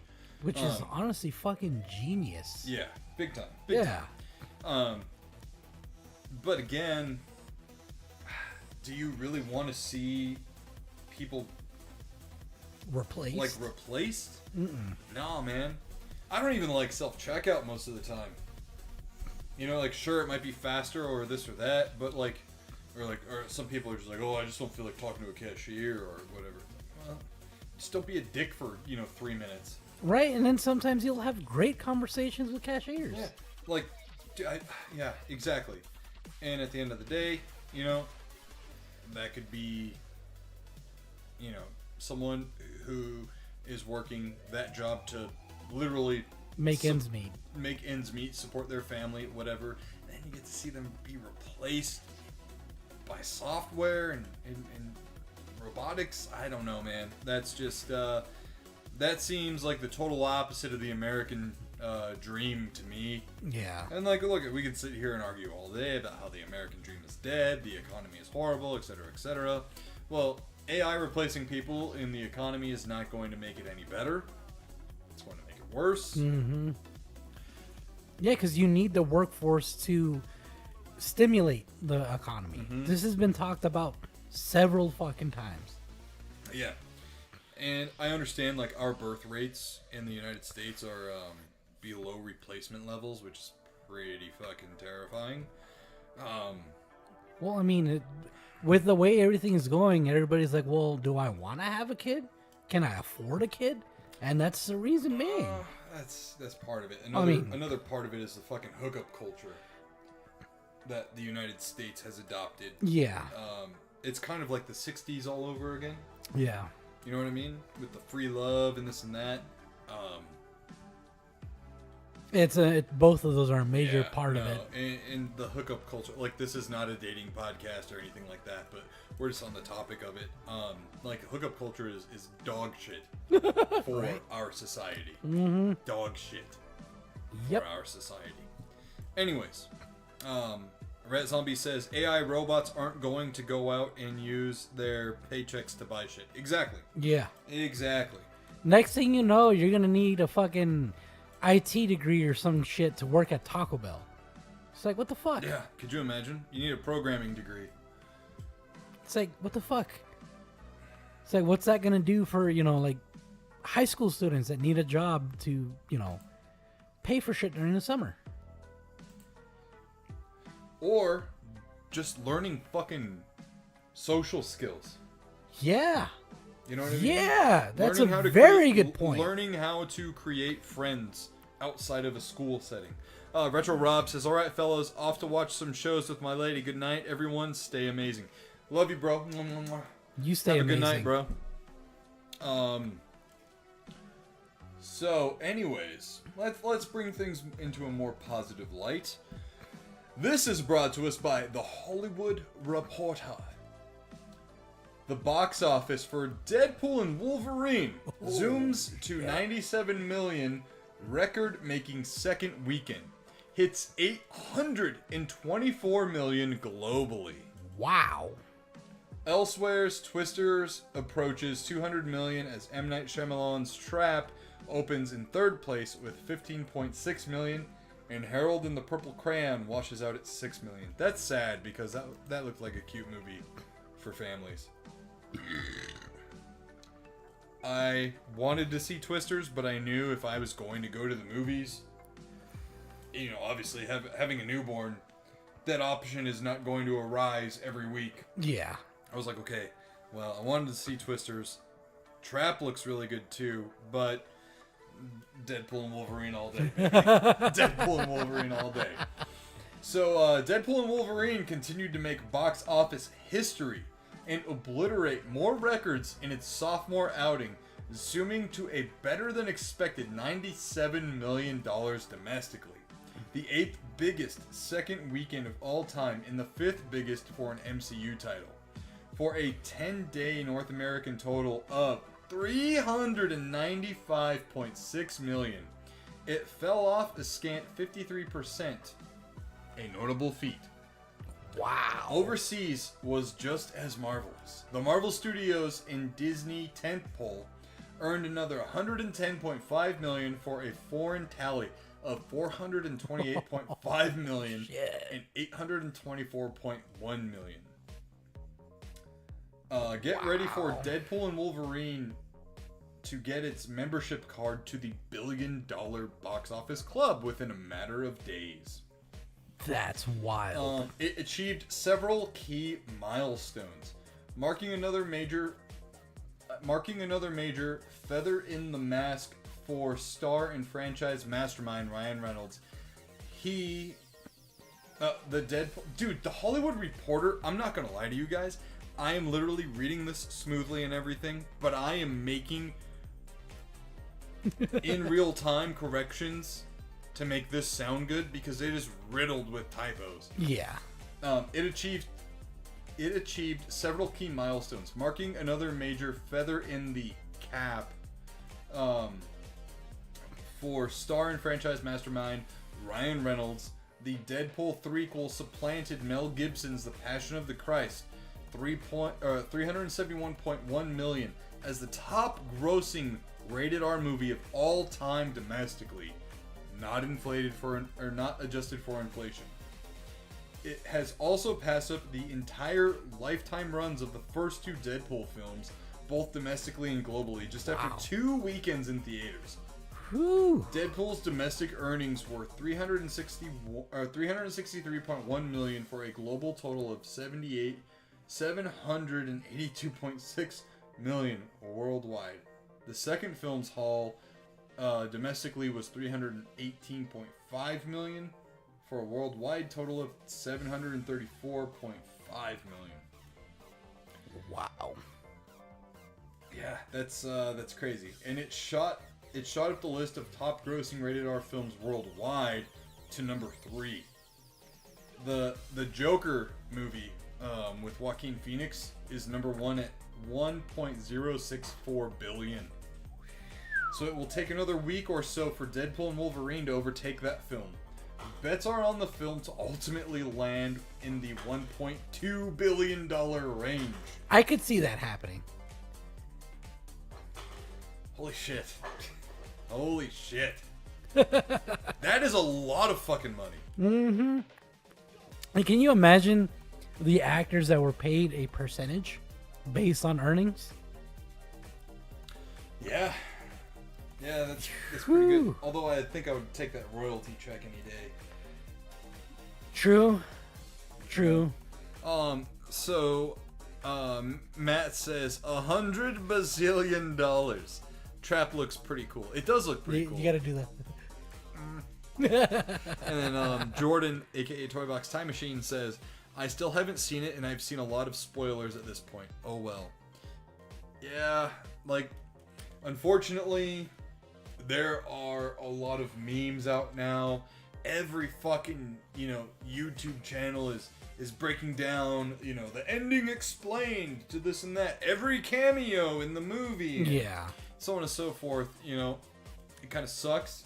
Like, it's like they had that shit pre-recorded, and in the moment the week passed, boom. Oh, was it before? Same week, bro. Fucking assholes. Same day. The day the movie came out, one of my favorite channels called, and it's called Heavy Spoilers. It's just a movie channel. Yeah. And he talks, like, he got a lot of steam off of the MCU and everything. But hours, and I mean hours before the movie even premiered here on that Thursday, because he saw the media screening. He already had his video out because he didn't have to wait for showtimes. It was just the day of release, so he released the video with all the spoilers. And I get it, like, Heavy Spoilers is the name of the channel. But he wasn't the only one. Like, New Rockstars did it. Like, literally every fucking comic book, movie, fucking YouTube channel, spoilers everywhere. Everywhere. Like, I get it. Yeah, okay.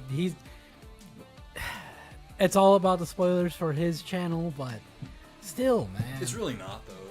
It's just a name. I mean, yeah, but still, it's just like, Yeah. it's kind of shitty. Because like, let's say somebody's just strolling on through YouTube. There's one guy I like. His name's Jeremy Johns. He breaks down movies, tells you like, yeah, I needed a few drinks with this one, or no drinks required. He missed his press screening for Deadpool and Wolverine because he was at Evo. Oh, really? Just as an attendee, just watching. And he gave a non-spoiler review on that weekend. Oh, nice. Yeah. And that's what I'm talking about. Reggie! This show just got radical. Yeah, Reggie, bro. What's up, man? Just come in the mustache. Getting nervous? Nah. I felt it, like, curling. Ah.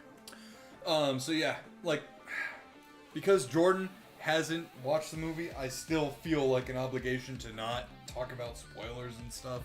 Even though she's seen them, I feel bad. I don't like ruining shit. No, that's what I fair. mean? That's fair. Normally, if like if I'm really excited about something like a movie, show, or game or something like Yeah. that, and like I want to talk about it to somebody, I'm like, hey, do you care about spoilers? And if they do, I'm like, all right, I'm not saying shit. That's why I ask you all the time, like, do you care about spoilers? Yeah. Even though I know you don't, I'm still like, do you want to know the spoilers? Yeah. You know what I mean? It's like just out of fucking Yeah. pure, what was it? Common decency? Yeah, exactly. Yeah. So, Reggie, just to catch you up on the show, and maybe anyone else who's new here who needs to get caught up, we had talked about the new Helldivers 2 update. Democracy. Titties for democracy. We talked about the new Helldivers 2 update. We've talked about Tacobell using AI. We've talked about the new Pokemon card run, and I showed off 3 new packs, as well as promo card. What else? And then we had the what's up? We had the What's Up, yeah, where Yeah. we talked about just what we're playing and what we've been up to lately. So, now moving on into the main topic of the night. The main event. Mwah, the main dish. Guys, for those of you who are watching, who have been around, you already know what's about to go down. For those of you who are new, let me tell you, you're in for a treat. We, at the NSquared podcast here, have been starting a new tradition. Last summer was the initial launch of it, and this year is the official launch of it, with themed months. Yeah. What am I talking about? I am talking about none other than the NSquared podcast series of summer cinema, where we analyze, break down, and review movies that fit your summer viewing agenda. The very Including- first month in May was Martial Arts May. Yeah. We talked about movies like Mortal Kombat, Jackie Chan's First Strike, and other classic films. Mm-hmm. June was Jam-Packed June, where we had talked about jam-packed ensemble cast type of films, like the Fast and Furious, was it Fast 5? Fast 5, yes. Fast 5, Ocean's 11, and the likes. July was Oh. a sweet month that we talked about, themed Jean-Claude July, where we talked about the Jean-Claude Van Johnson show, Starring Jean-Claude Van Damme. starring Jean-Claude Van Damme. Looper? Oh, man. You would know my favorite movie is Time Cop.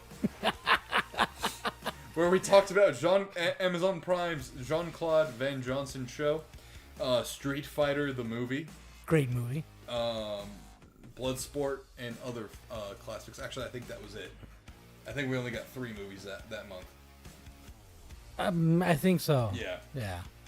This month in August, because the calendar still says it's summer, we decided to extend it. Mm-hmm. One more month. One more month that we did last year. That month is Arnold Doggies! Where we are going to be talking about fantastic. all things Arnold Schwarzenegger.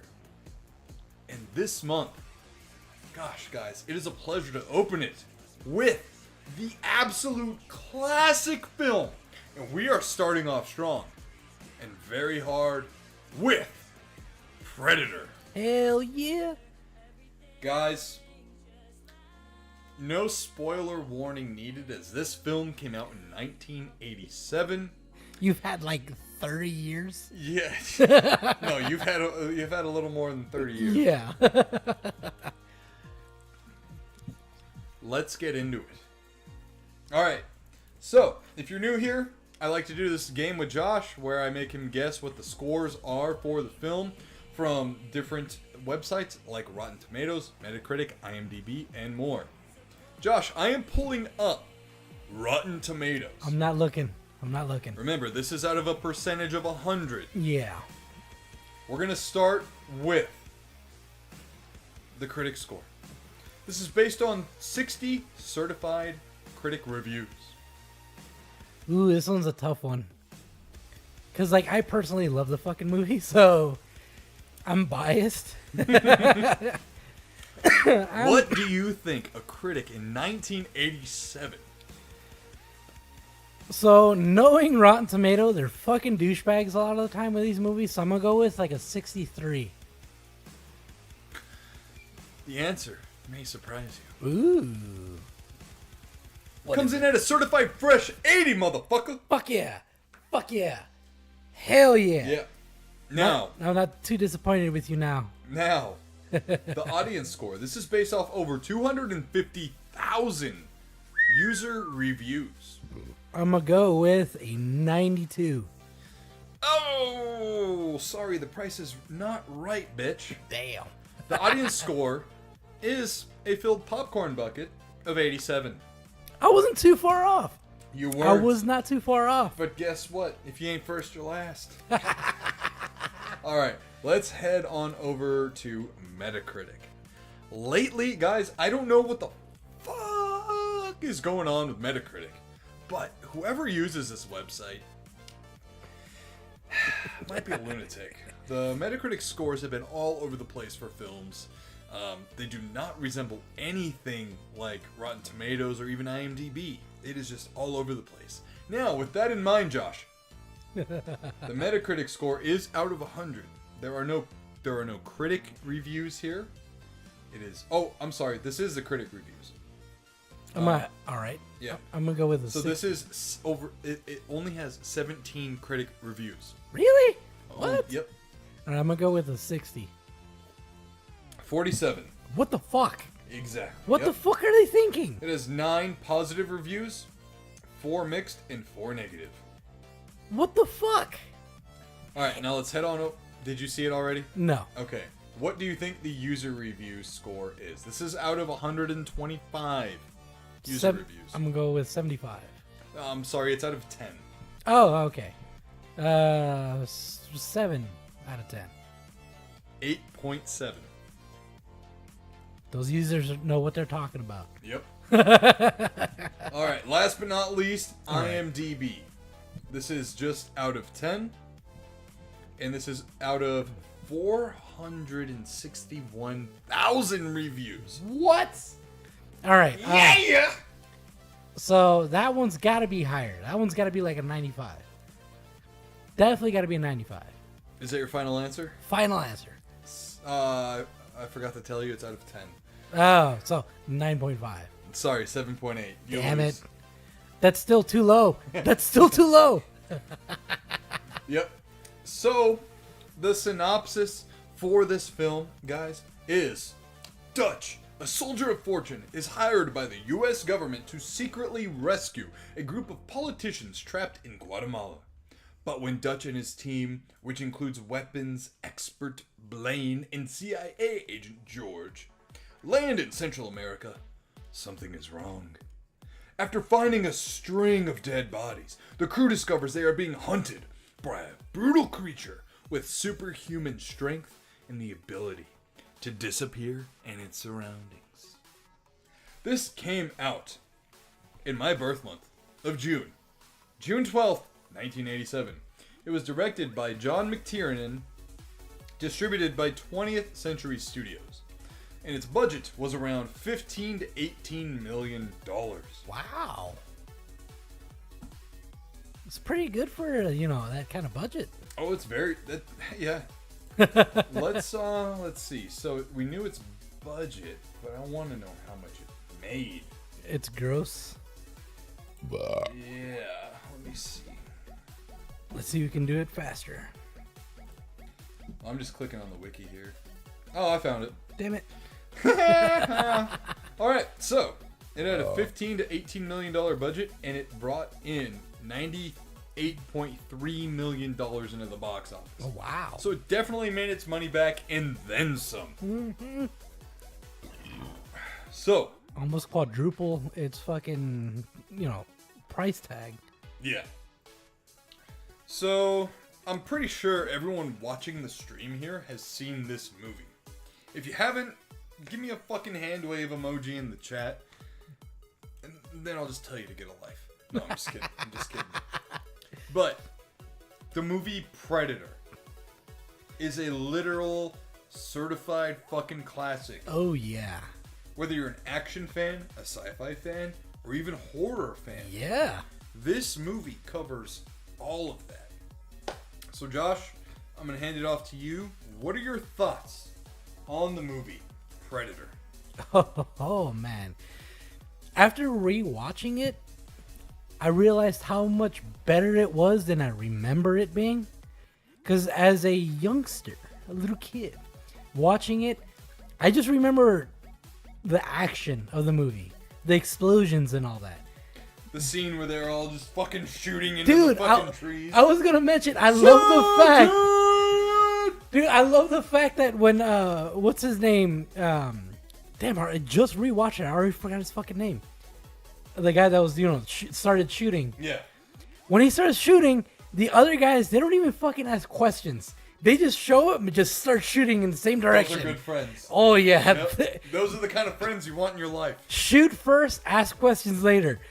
Fucking great.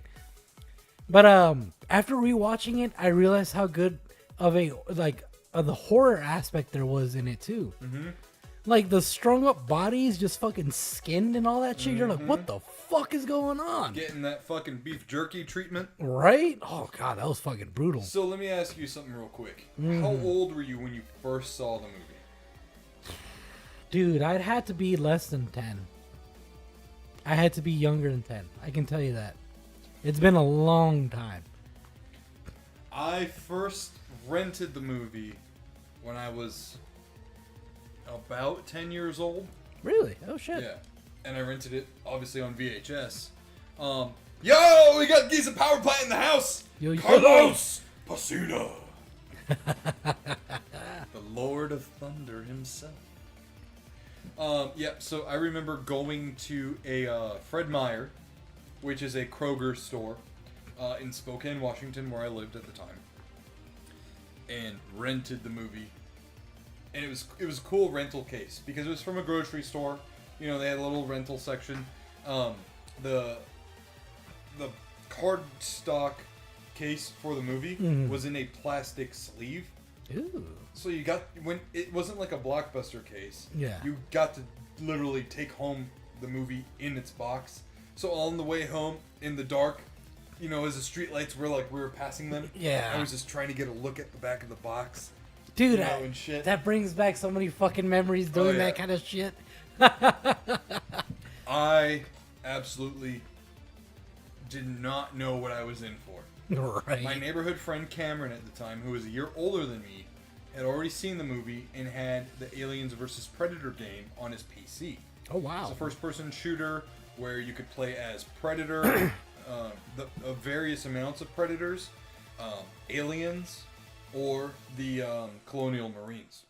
Very fun game. If you haven't played it, at some point you need to play it. It's PC only, but it's well worth it. I mean, it's an older game, so most PCs could probably handle it. And the second one is even better. Oh, wow. Yeah. So, I saw this at a very young age. My friend was hyping it up as a really good action movie. But him and I were both always hooked on the Sci-Fi Channel. And that's where we would get a lot of those B-movie horror, action movies. And then he was like, "You want to step up your game, little dude?" And it's funny because I was bigger than him. I was like, "Yeah, bro." And so he was like, let's ask your parents if because we were having a sleepover, and he was like, let's ask your parents if we can rent the movie. Convinced my fucking dad and mom who didn't let me watch Harry Potter as a child, they agreed to let me rent Predator, a rated R film. Those are some really good communication skills right there. Dude, I'm not gonna lie. I was so good at persuasive essays and shit. I'm not gonna lie. Here, let me do a little quick humble brag here. I wrote a persuasive essay when I was in the 5th grade that year to the school district to improve our lunches, and it's the whole lunch program. The school fucking representative board, whatever, brought a giant fucking mountain tray of cookies to my classroom, and then agreed, shook my hand, and said, we are going to improve our school's lunches and options and whatever. What? And I am responsible for implementing that change at 10 years old. That's fucking wild. It is wild. Dude, I had the opposite way of doing that when I was in college. I never fucking did my homework, and I still got A's in class. So because of that, the teachers were like, the school was like, all right, we're changing the way we're grading shit. Homework now is worth a lot more of your grade than it used to be. Yeah. So like, I was really good at persuading. Damn. Fucking. Yeah. That's not easy to do. Take a back. That's not fucking easy Yeah. to do. Because when it comes to school lunches, schools are fucking like stingy with that shit. Yeah. Oh yeah, big time. Yeah. So, anyways, back on the Predator. Josh, continue your thoughts on the film. You did see this before the age of 10. What were your thoughts when you first saw it? When I first saw it, I remember being fucking blown away by Predator himself. When he was first like fully revealed, I was like, whoa. That's a fucking crocodile, man. I thought more of a lizard man. Well, Yeah. reptilian. Yeah. Yeah, no, it was, yo, this is so fucking cool. I'm glad to know, No, you're glad good. to know, Carlos, that you've been lurking. I got a little sad when I didn't see you in the chat the last 2 shows. So I'm glad you've been watching.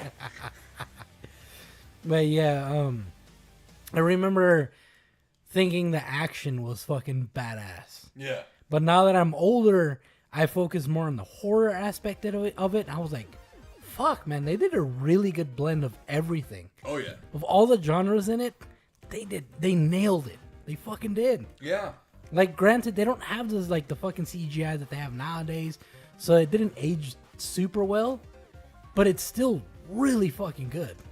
Yeah, I mean, there's really not a whole ton of CG in the movie. No, it's mainly just invisibleness. The transparency of his cloaking device, which is just a mirror reflection kind of deal. Yeah. And then the plasma shooting out of his plasma shoulder cannon. Yeah.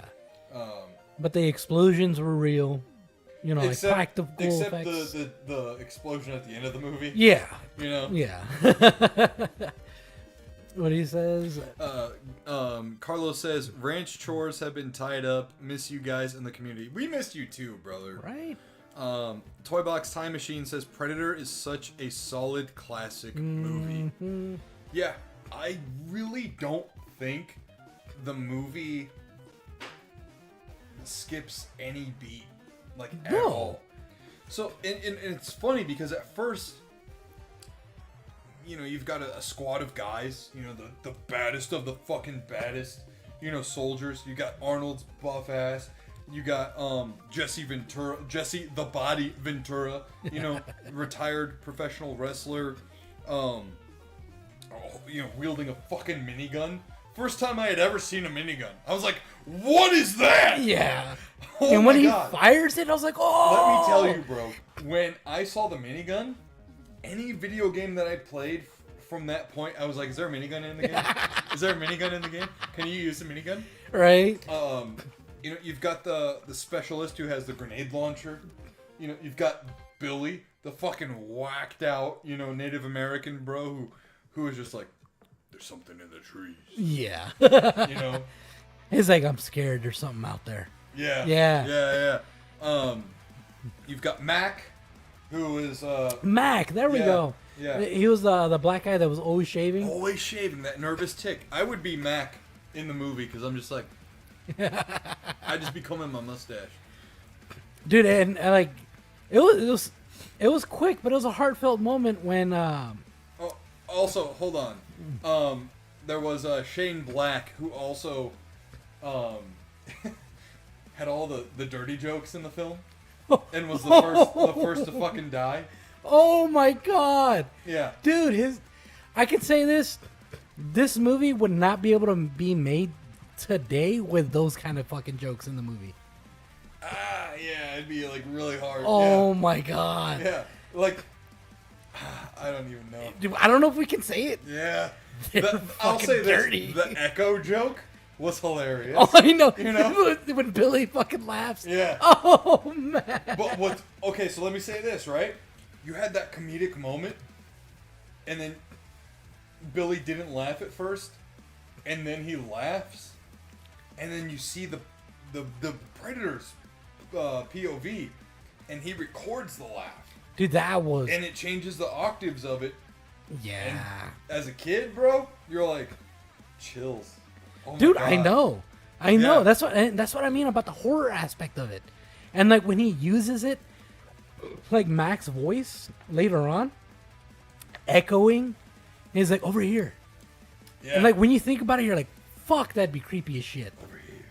Yeah. Yeah. Yeah. And then when Dylan sees Mac dead and then hears his voice again, Yeah. you're like, what the fuck? Yeah, that was another trope that they had used in the sequel spin-off Predators. Yeah. When it came out in like 2010 or something like that, where Danny Trejo was like sitting there, but he was dead, and they had used the voice replicator. It was like, "Help me!" Oh yeah. But they were like, "No, he's fucking trapped. He's dead." You know, it's creepy, bro. It is. It No, is. It's very creepy. like especially when you think about it. Think of it like from a hunter's perspective. Fucking Reggie. He says, also, you guys would love this movie called Lady Terminator. And then he quotes it saying, first she mates, then she terminates. I'll have to look that up. Oh my That god. reminds me of the movie Species, that franchise. But anyways. Yeah. Yeah, no. So, like, as a kid, were you more, like, scared? Were you like, wow, Oh, no. this action is crazy? Yeah, no, I was on the wow, this action is crazy side. Okay. And like I said, it's like growing, like now that I've rewatched it as an adult, I definitely focus more on the horror aspect of it. And that's where I was like, fuck, man, I didn't appreciate a lot of the parts of the movie that Yeah. needed to be appreciated. So, I had the opposite effect. Really? I went into it fucking scared. My friend Cameron had told me, like, dude, there's a scene where there's like dead bodies and they don't have skin. I'll let you know when it happens. You know, and you can like close your eyes if you want. And I was like, nope, I'm not closing my fucking eyes. I'm gonna fucking do this. You know, etc., etc. And when that scene happened, you know, like it's kind of like all of a sudden. Oh like, yeah. the body kind of like falls down a little bit. I was like, oh my god, what? Ah! Yeah.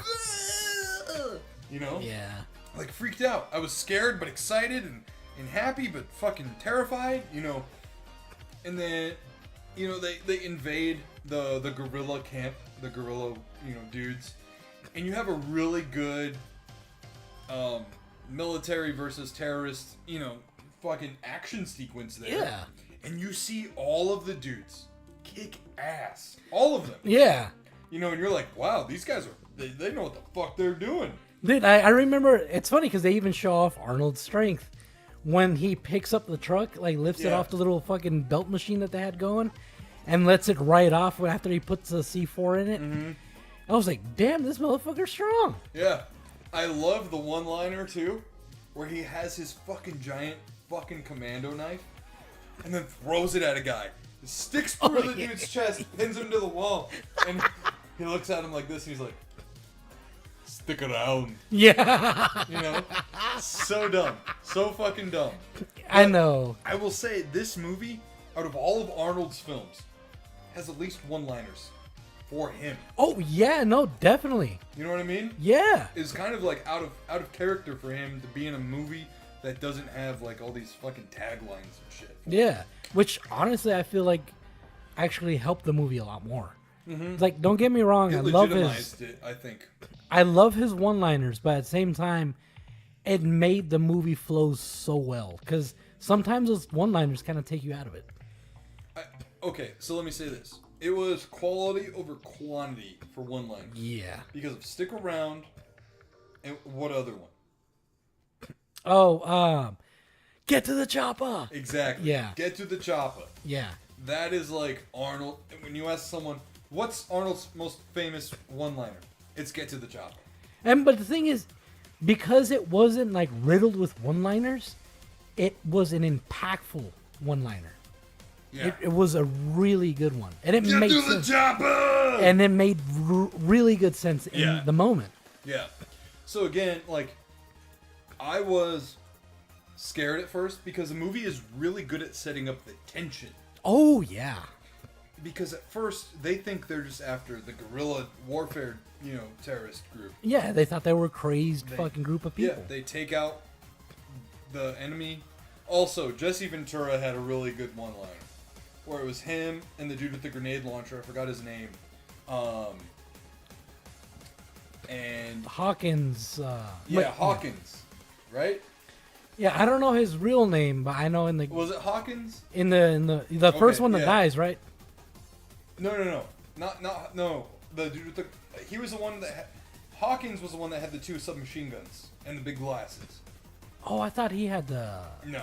grenade launcher. No. Oh, The dude with the grenade launcher was the one who got hurt later on in the movie, and he had to be like carried. Yeah. But anyways, Jesse Ventura is bleeding, like he got shot in the arm or whatever. He's like, "Dude, you're bleeding." He goes, spits out a bunch of dip, and he goes, "I ain't got time to bleed." yeah. That was a fucking great line. Oh, yeah. That was a great fucking line. I'm a sexual tyrannosaurus. The line before that one, though, we cannot fucking repeat. Oh yeah, no. Nope.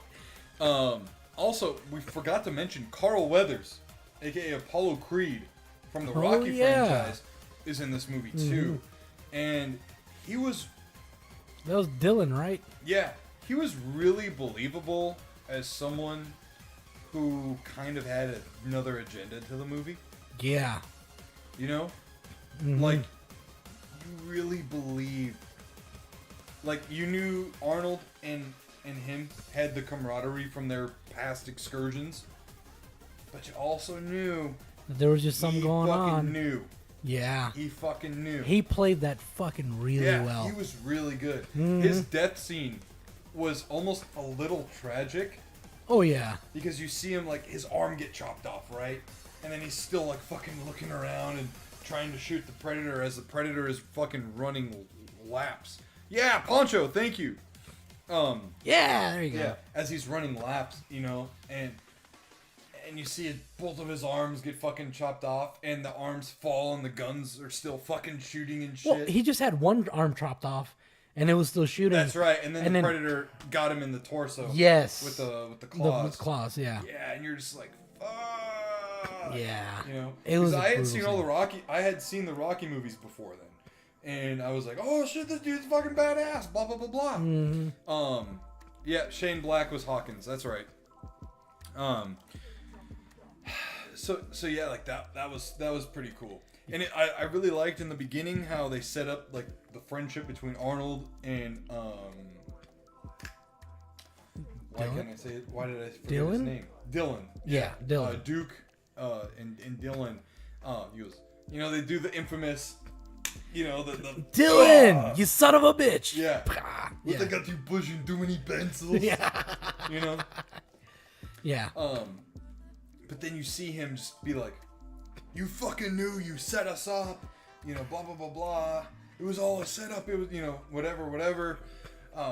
There's just this movie, dude. It is, on the surface, people will look at it and be like, meathead bro movie. Yeah. But there are so many fucking layers to this movie. Oh, yeah. That you, again, as you had said, you don't really appreciate until your mind develops more and you start to see things for more than what they are. Mm-hmm. This is a sci-fi movie. It is a horror movie. It is a thriller movie. It is an action movie. It is an espionage movie. Yeah. And it's really well balanced. And in its ensemble movie. It is an ensemble cast film. Oh shit, you're right. Yeah. You know what I mean? Yeah. Like this movie is like it's one of those movies where it's like you're right, like we don't give it the praise that it deserves, especially because of the memes. Yeah. Especially because of the memes. But Yeah. in reality, rewatching it, I appreciate it so much more. And let's think about this too. The added element of the woman that they had saved from the guerrilla camp. She like hardly spoke fucking English. Was terrified and like had the shell shock symptom Oh yeah, of being like fucking bricked and frozen. yeah. When Hawkins first dies. Yeah. Yeah. And she's like, the jungle fucking killed him. It came alive. Yeah, And just to see the predator kill them one by one by one. yeah, It's very methodical and nuts. And one scene that like chilled me to the bone as a kid was when they're all trying to run and get away from the predator, and they're crossing that log bridge, and Billy just starts taking his shit off and gets his fucking big old knife, yeah, cuts his fucking chest across diagonally, and he just decides he's going to fight the thing or try to and let them get away. yeah. And in the background you just hear this Blood curdling yell. bone chilling fucking unsettling scream Yeah, from a very badass guy. right. So you're like, no, nothing is fucking sacred anymore. Holy shit. And a little bit later on, after you already learn the demise of Billy, the predator has him up on a tree. You just see Billy's body go on a branch. Yeah, And then the predator fucking rips out his skull and spine. yeah. That was fucking crazy. That was crazy. It was like it's still like, ugh. Yeah. You know what I mean? Like it really showed the brutality and the The brutality and intensity yeah of the predator. yeah. And it was at that point you're like, Are they gonna fucking make it? yeah. You're like, no one is fucking safe. Yeah. Literally, Carl Weathers fucking got his arm chopped off and stabbed through the chest. Like, he's dead. He's Mac, who is also like one of the lead characters in the Commando movie. Dead. Yeah. You know what I mean? Like he was fucking just crawling, trying to be as quiet as he can. Got his fucking head blown up. Yeah, like that shit. I was like, dude, like, so how the fuck did he know he was there? Dude, in that shot where you basically see it from the camera's point of view and then the blood gets all on, it wasn't just blood either, because there was like dark red chunks of shit Yeah. that just like fell on the camera lens. You're like, what did I just fucking see? Yeah. And again, as a fucking child, first time viewing this movie, it's absolutely nuts. Yeah. Oh man. And then the scene where Dylan first sees Mac dead, Mm-hmm. you just see like Mac, his head's like this, just wide-eyed, just like that shit was fucking crazy too. Which is also kind of weird because, like, you see his head literally get blown up. I take it as like, like Hollow Point where it Like a enters in. precision shot. Yeah, I take it as like, it goes in small hole, comes out large hole. Yeah, I suppose so. Yeah. Yeah. Granted, it's also the fact that they didn't want to be too gory with that shot. They did with Jesse Ventura, like when he got shot, it literally like erupted his rib cage. and Yeah, shit. you could literally see the bones like, yeah. Yeah, I mean, so like There were some inconsistencies. Like, Yeah. of course, granted, it was an 80s movie, 87. So, yeah. it's going to I- have that. I did think it was really fucking cool as a kid, and even as an adult, that the Predator's blood was like fucking vibrant neon green, Right? Yeah, know? that was pretty cool. like the color of the mic right now. Yeah. I mean, it just changed, but Oh, there it is right there. Oh, yeah. it was the bottom one. It was like that. Yeah. Where it was like really bright. And then he was like, if it bleeds, we can kill it. Yeah. You know what I mean? Like that was really cool. That was really cool. Let's talk about the ending of the movie, like the third act, where Arnold figures out it's using thermal vision. Well, it's not even. I don't even know if it's like, because I was thinking about it when I was watching that. It's more so he didn't realize that it was thermal vision. It's just like I was covered in mud. He couldn't see me. I don't know what's going on, but let me do that again. Yeah, it was like trial and error. Yeah. Essentially, but he got really lucky on his first try. Yeah. You know, I thought that was like really insane. But Yeah. also, like, when you think about it, like, you know, you kind of like get back to reality a little bit. Dude, you're gonna fucking die if you're covered in mud that long. Because your body's not gonna be able to sweat. That mud is all dried up, and you're gonna overheat. Essentially, like, kind of cook yourself. Yeah. A little bit, especially in that temperature, in the jungle, in the Amazon or whatever. Elvis, we got Elvis in the house, bro. Yo, yo. What's up, bro? How you doing? God, it's a little late there in the New York, Right? bro, but glad to have you on the show, in the Fuck yeah. chat. Nick and best friend Josh, what's up, brothers? How you doing, man? It's been a while. Oh, yeah. I mean, you might have been lurking, Yeah. but at the same time, we haven't seen you hit up the chat. So, Arnold, once he gets in the mud and stuff, he starts to get, okay, I'm like the last fucking person alive. I gotta get crafty with this shit. Nothing else is working. And he becomes this fucking, like, tribal, you know, Native American type of warfare. Bows and arrows and fucking fire. All the booby traps that he had set up and stuff. It was really, like, it was really cool to watch. Because you're essentially, throughout that whole scene where he's setting everything up, you are watching like a tower defense game in real time. Yeah. You know? Yeah. And as someone who was, like, at the time when I had seen that movie for the first time, I was really big into Warcraft, Starcraft, the first ones. And I was like, oh shit, that's really cool. Yeah. Let me see how he's setting this shit up. You know? It was intense. And then when he lights the flame and he lets out that big yell to attract the predator to him, it was awesome. Now go ahead, you were gonna say something. I was gonna say one little detail that's probably looked over a lot is the exhaustion when he's in the fucking helicopter. Oh yeah. Dude, like when you think about it, he was up for probably more than 24 hours going through the whole ordeal. You know, because he went through the night crafting, setting up shit, getting ready for the fight. Oh yeah. And then by the end of the fight, it's sunrise. Yeah. Well, and you gotta imagine too, like, the prep that his team went through from the very, very beginning. Right? Loading up, getting in that helicopter, and, like, all of the mileage of hiking that they did. Right? Because it wasn't just like walking down a fucking street for, 10 miles. It was going through that jungle terrain And for trying to 10 be plus quiet. miles. Yeah, and I mean, not to mention their interaction with the guerrilla camp. They're hauling all that equipment. It's just ridiculous. Like, Yeah, we got Alex Perez in the house. He says the ending of Predator made Prey believable. Like, you didn't need fancy tech to defeat a predator, just smarts. right?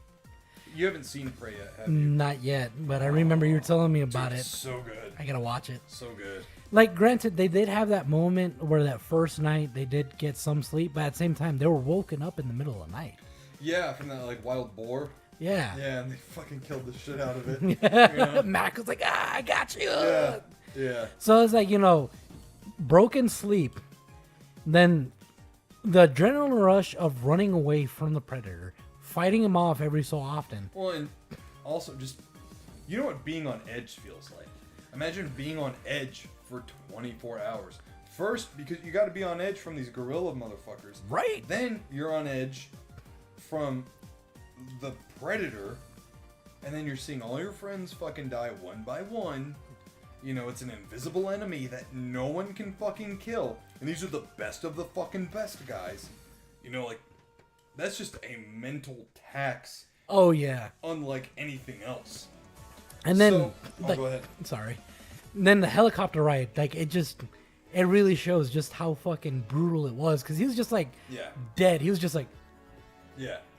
So, you totally skipped the whole ending of the movie and went straight to the fucking credits, essentially. Oh yeah, my bad. What did you think of the ending fight? Ending fight was fantastic. It was. If you ever watch it for the first time, which sucks that we can't rewatch it for the first time, it has you at the edge of your fucking seat. Oh, big time. Hey, Snark and Matt, if you guys are still in the chat, please repost everything from the beginning of the show. And once again, guys, if you're enjoying this conversation, please consider joining us on patreon.com/NSquaredPodcast. We are viewer supported. Anything that you guys donate to us goes straight to improving the channel. We have 4 supporters on Patreon so far. They are show producers like Matthew Hennigan, Rat Zombie, Snark, and Toybox Time Machine. If you want to be a show producer, get your own sticker, and join us on movie viewing nights, which we will be starting this month. Over on patreon.com/NSquaredPodcast for as little as $3 a month. You can join our community and be a part of the N-Squared Podcast Square Squad. Yeah. All right. What about you though? What was your thoughts on the ending? So the ending I thought was really awesome. You really saw the like bare bones tactical instinctual warfare. Yeah. You know, he finally found out what worked. You know, and it kind of sucks because you almost kind of felt like, oh shit, like a part of the, you know, like every time someone died, you're like, shit, they got weaker. It was like a loss of HP. Yeah. You know, essentially. And you're like, damn, if they had just known that from the beginning, Right. they would have been fucking set. Yeah. You know, easy peasy. You know, Right. whatever. But, it was really fucking cool to see as big and jacked as Arnold was at the time. He wasn't anything like he was when he was competing in Mr. Olympia. This was Arnold at like a kind of smaller point in his life. Yeah. But he was still 100 times bigger than your average person in 1987. Yeah. And to see a superhero figure like that just get tossed around by the Predator, who didn't have like a giant figure, but was tall and obviously like reptilian-like or whatever. Had, you know, I will say this. The one moment where the fucking Predator respects Arnold's character and starts to take off the weapons and shit Yeah. was really fucking awesome to see. Especially when you realize Arnold goes like, okay, this is like it. You know, like, you saw a form of communication between the two. An unspoken communication. An unspoken communication and respect. Yeah. And the line, "You are one ugly motherfucker." Yeah. You know?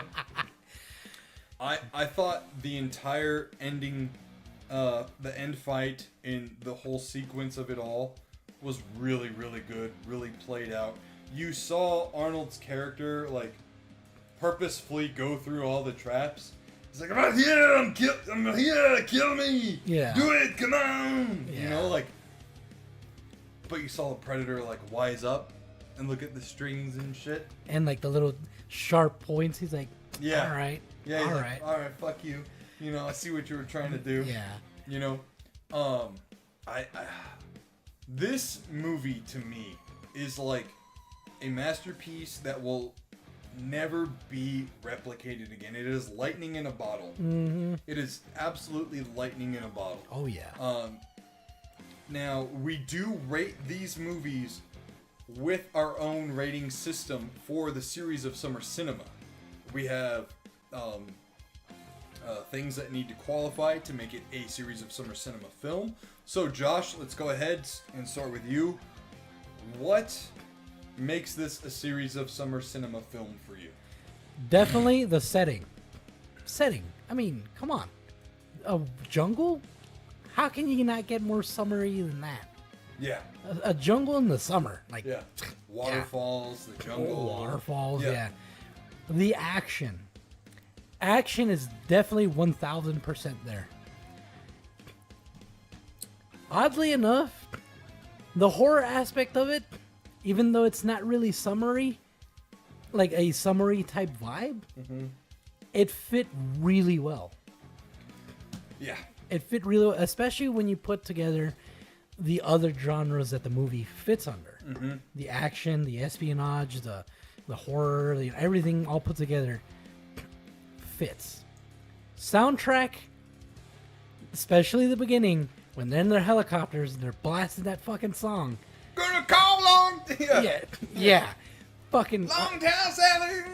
Granted, not the whole soundtrack. Ooh, baby. Yeah. Yeah, baby. Woo, baby. Gonna have some fun tonight. Yeah. Yeah. Man, I can't believe you remember that shit. I played the song at our wedding.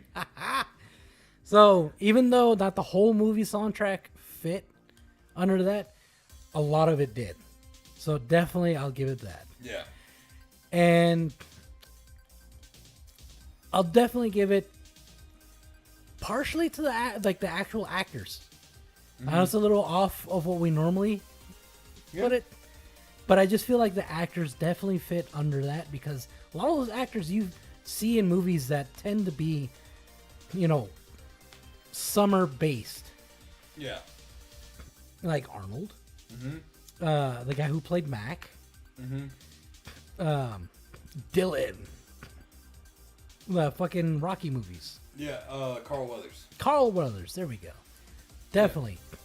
They fit. I was really upset that Jesse Ventura died, like, pretty quickly in the film. Yeah. Especially because I was obviously a big pro wrestling fan as a kid, and he was, like, from the early, like, way before my time of pro wrestling, but I still loved him as a commentator and stuff in the early days of WWF. Yeah. I was bummed out to see him die. Yeah. I was like, no! Fuck! But yeah, and then what were our other criteria? I don't know why. So it's slipping. soundtrack, setting, I think it was just like overall vibes or whatever. Yeah, overall vibes. Yeah. Definitely one. I know you usually say it, but it's definitely bombastic, in every way, shape, and form. Bombastic. That's it. it. That was the fucking thing. I don't know Yeah. why my mind blanked on it. It's, But it was a soundtrack, was the setting, and was it big and bombastic? yeah, and it definitely, in every way, shape, and form, was bombastic. Yep. Yeah. Yep. Oh yeah. So as far as I go, Yeah. the setting, 100% summer. And just like Alex Perez says, it's too obvious, but the fact every character was covered in an inch of sweat just screams summer, lol. Right. Same with the first Top Gun. Exactly. Elvis Aroa says, amen, Nick. I hope they never try to remake that movie. Arnold was too good on Predator. Right. So yeah, the setting, 100% summer vibes. The soundtrack, obviously, you know, you have that song from Little Richard in the beginning of the movie, but that was really it. That was like the only song. The rest of the soundtrack was orchestral and whatnot, and instrumental. And I thought every scene, the music accompanied it like 100%. Like it fit. When everything needed to be tense, it was very tense. When things were kind of loose or whatever, like it was okay. But there's the foreboding tone throughout the entire movie. Yeah. That was just like, No, it definitely. I would not change the soundtrack at all, ever. It just worked. Yeah. It they nailed it. Yep. Carlos says, Alan Silver Street or something like that. Silver Street. Original soundtrack. Great soundtrack. Absolutely. 100%. And then, so we did setting, sound, and then big and bombastic, of course. Yeah. Everything about this movie was big and bombastic. You have the elitist of the elite being hunted and literally taken out by Right. something even greater than them. Yeah. And it wasn't until the literal best of the best got to go one-on-one with it did the good guys overcome. And it was just barely. Barely. Like, the Predator decided to fucking essentially give up, Yeah. you know, and detonate that giant fucking bomb. You know, seeing them set up the traps in the third act of the movie, and even in the middle of the movie, when a lot of them were still alive. Yeah. Well, they tried to set up the net. They actually temporarily captured it, but then it cut itself out of the net, and then everything went to shit. Mm-hmm. And that's where the grenade launcher bro got hurt, because he got hit by the log, I think it was. Yeah. Because when he cut himself out, he shot the thing that was holding the log in place. Yeah. Yeah. I mean, everything about this movie was just awesome. It's definitely a series of summer cinema must watch during the summer. Whether you are on a Friday night and you have no idea what to put on Predator. You have friends over for a cookout on a Saturday or Sunday, and everyone's settled in after eating, you put on Predator. It is a great film, a essentially timeless piece. Oh, yeah. Because there's nothing really about the movie that Sorry. necessarily ages it. Like, when you watch the original Fast and the Furious, you know it's a film from, you know, essentially 1999 and 2000. Yeah. When you watch Predator, it could really fit any era. Yeah, I mean, not any era. Obviously, it wouldn't be like a fucking World War II movie. Yeah. But, like, it's not going to look aged. not You know, really. There's 4K editions of the movie, etc., that will sharpen up the visuals of it. But other than, like, the original film grade and stuff, like, it doesn't... These guys could be from any fucking year in the modern day. Yeah. In the weaponry as well. It is definitely a film that we recommend you add to your summer viewing list. Oh, yeah. Now, out of a score, what would you give it? I'd definitely give it a 9.7. You know, there's still a room for improvement. There's a little inconsistencies here and there. Like when Mac dies, shows like his head blown out, but then when they show him again, you know, he looks perfectly intact. Little things like that. You know what I mean? But overall, fantastic movie. Yep. What about you? It's a 10 out of 10 for me. It's a solid 10 out of 10 for me. Nostalgia glasses removed. This film mastered multiple genres into one Yeah. and blended it perfectly. The cast, you couldn't get a better cast. No. You couldn't. Each one played their part to a fucking T.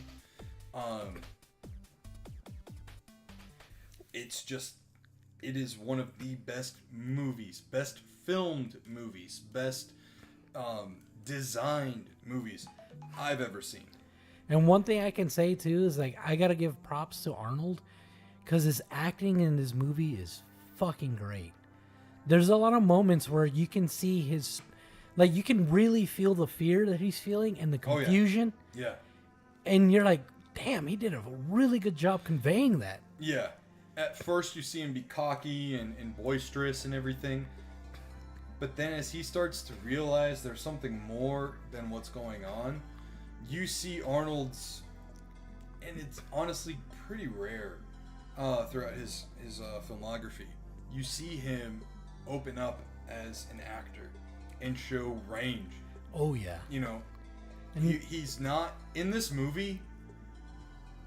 It is one of the very few movies that show him as a vulnerable individual. Yeah. As someone who's not this giant unstoppable force like in Conan or the Terminator, or you know, Last Action Hero, etc., etc. He actually had a lot of range in this movie. Oh yeah. So you gave it a 9.7. I give it a 10 out of 10. It's just a really good movie. A little bit of fun facts here on the movie real quick before we close the show. All right. Do you know who was actually cast as the original Predator? I don't remember. This is a lead-in from last month. Jean-Claude Van Damme Oh was yeah. cast as the original Predator, and even was in early stages of filming in the movie. I Although remember. the original Predator suit was not the same as what was filmed. Yeah. The original Predator suit almost looked more like an ant humanoid. Oh. Yeah.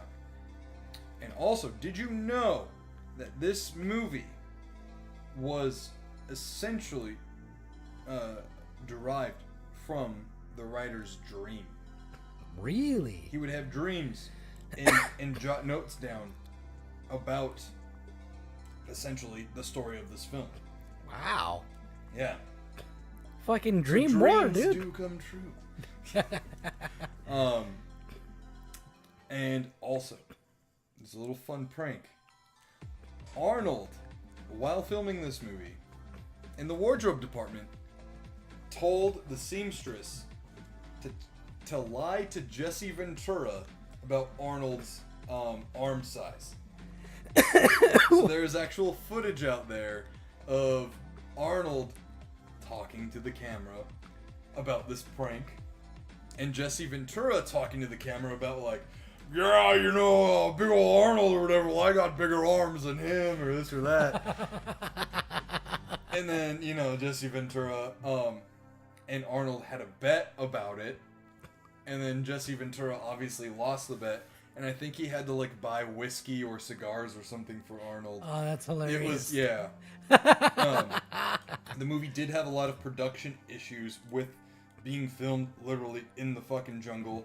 A lot of overheating, exhaustion, fire ants, etc., etc. Matter of fact, Jean-Claude Van Damme quit the film because of the heat exhaustion within the suit. Oh, I bet. And just the working conditions. I mean, some people could say he was being a diva about it, but at the same time, that original suit looked a lot more. It didn't look as fucking functional as the suit that we saw. Yeah. But at the same time, like it was just hard for everybody in that movie. I could not imagine being under a giant, you know, latex and rubber suit, you know, in like fucking 95-degree weather with like 100% humidity, you know, in the trees and running around and this and that. Yeah. So Jordan says, speaking of Conan, the fight choreographer was my old head sensei, R.I.P. Sensei Yamazaki. Arnold paid tribute to him on his Instagram. Oh, wow. Shit. Huh. That's pretty fucking cool. Yeah. Alex Perez says he didn't meet another unstoppable force until the kindergartners. And Elvis says that was a stupid bet. Arnold was too jacked up in 87. Yeah, I mean, no, not to slight Jesse Ventura, he was a big dude in his own right. Yeah. You know, I mean, his wrestling moniker was The Body. Yeah. So anyways, guys, that's going to do it for us tonight on the NSquared podcast. Oh, yeah. Thank you all for watching, those who were tuning in, lurking in the chat, or just lurking in the stream, those who were chatting along. Very big special shout out to our Patreon producers, Toybox Time Machine, Rat Zombie, Matthew Hennigan, and Snark. Guys, if you want to join us, we are adding a movie watch-along perk to our Patreon tiers. Over at patreon.com/NSquaredPodcast for as little as $3 a month, you'll get an awesome 2x2 sticker of our podcast logo and all the other perks that are there as well. We have $3 tier, $5 tier, and $10 tier. I'm just pulling a Bernie Sanders, and I am once again asking you for your financial support. Guys, special shout out again to our sponsors over at HubDaddyStore.com and Dubby Energy. Head on over to HubDaddyStore.com. Use code Mustache10 to get yourself 10% off your amazing order of coffee, candles, mugs, candles in mugs, and more. Use code Mustache10 at checkout. And Dubby Energy. Head on over to Dubby.gg. Use code NSquared10 to get yourself 10% off your order of energy drink supplements, all made in the USA under GMP guidelines. There's no artificial colors, flavors, additives, etc. 150 milligrams of caffeine straight into your system. That is NSquared10 at checkout. Guys, thank you again so much. You know, We understand, Mondays are just hit or miss sometimes, and it's just great to see you all here in the crowd, just being enthusiastic. Hell yeah. You guys are the best. Let's just continue to grow the channel, grow the community, and get more nerd geeks and gamers alike in this area. You can follow me on Instagram at nerdynick_91 and on Twitter at buffnerd. You can't follow Josh anywhere, but you can follow us on Facebook over on our Facebook page at facebook.com/NSquared podcast. We will be at Tucson Comic Con August 31st through September 2nd. So be on the lookout for that. And yeah, guys, just hope you all have a great week. Hope this was a great start to your week. And yeah, we'll just see you guys in the next one. Toodles. Deuces.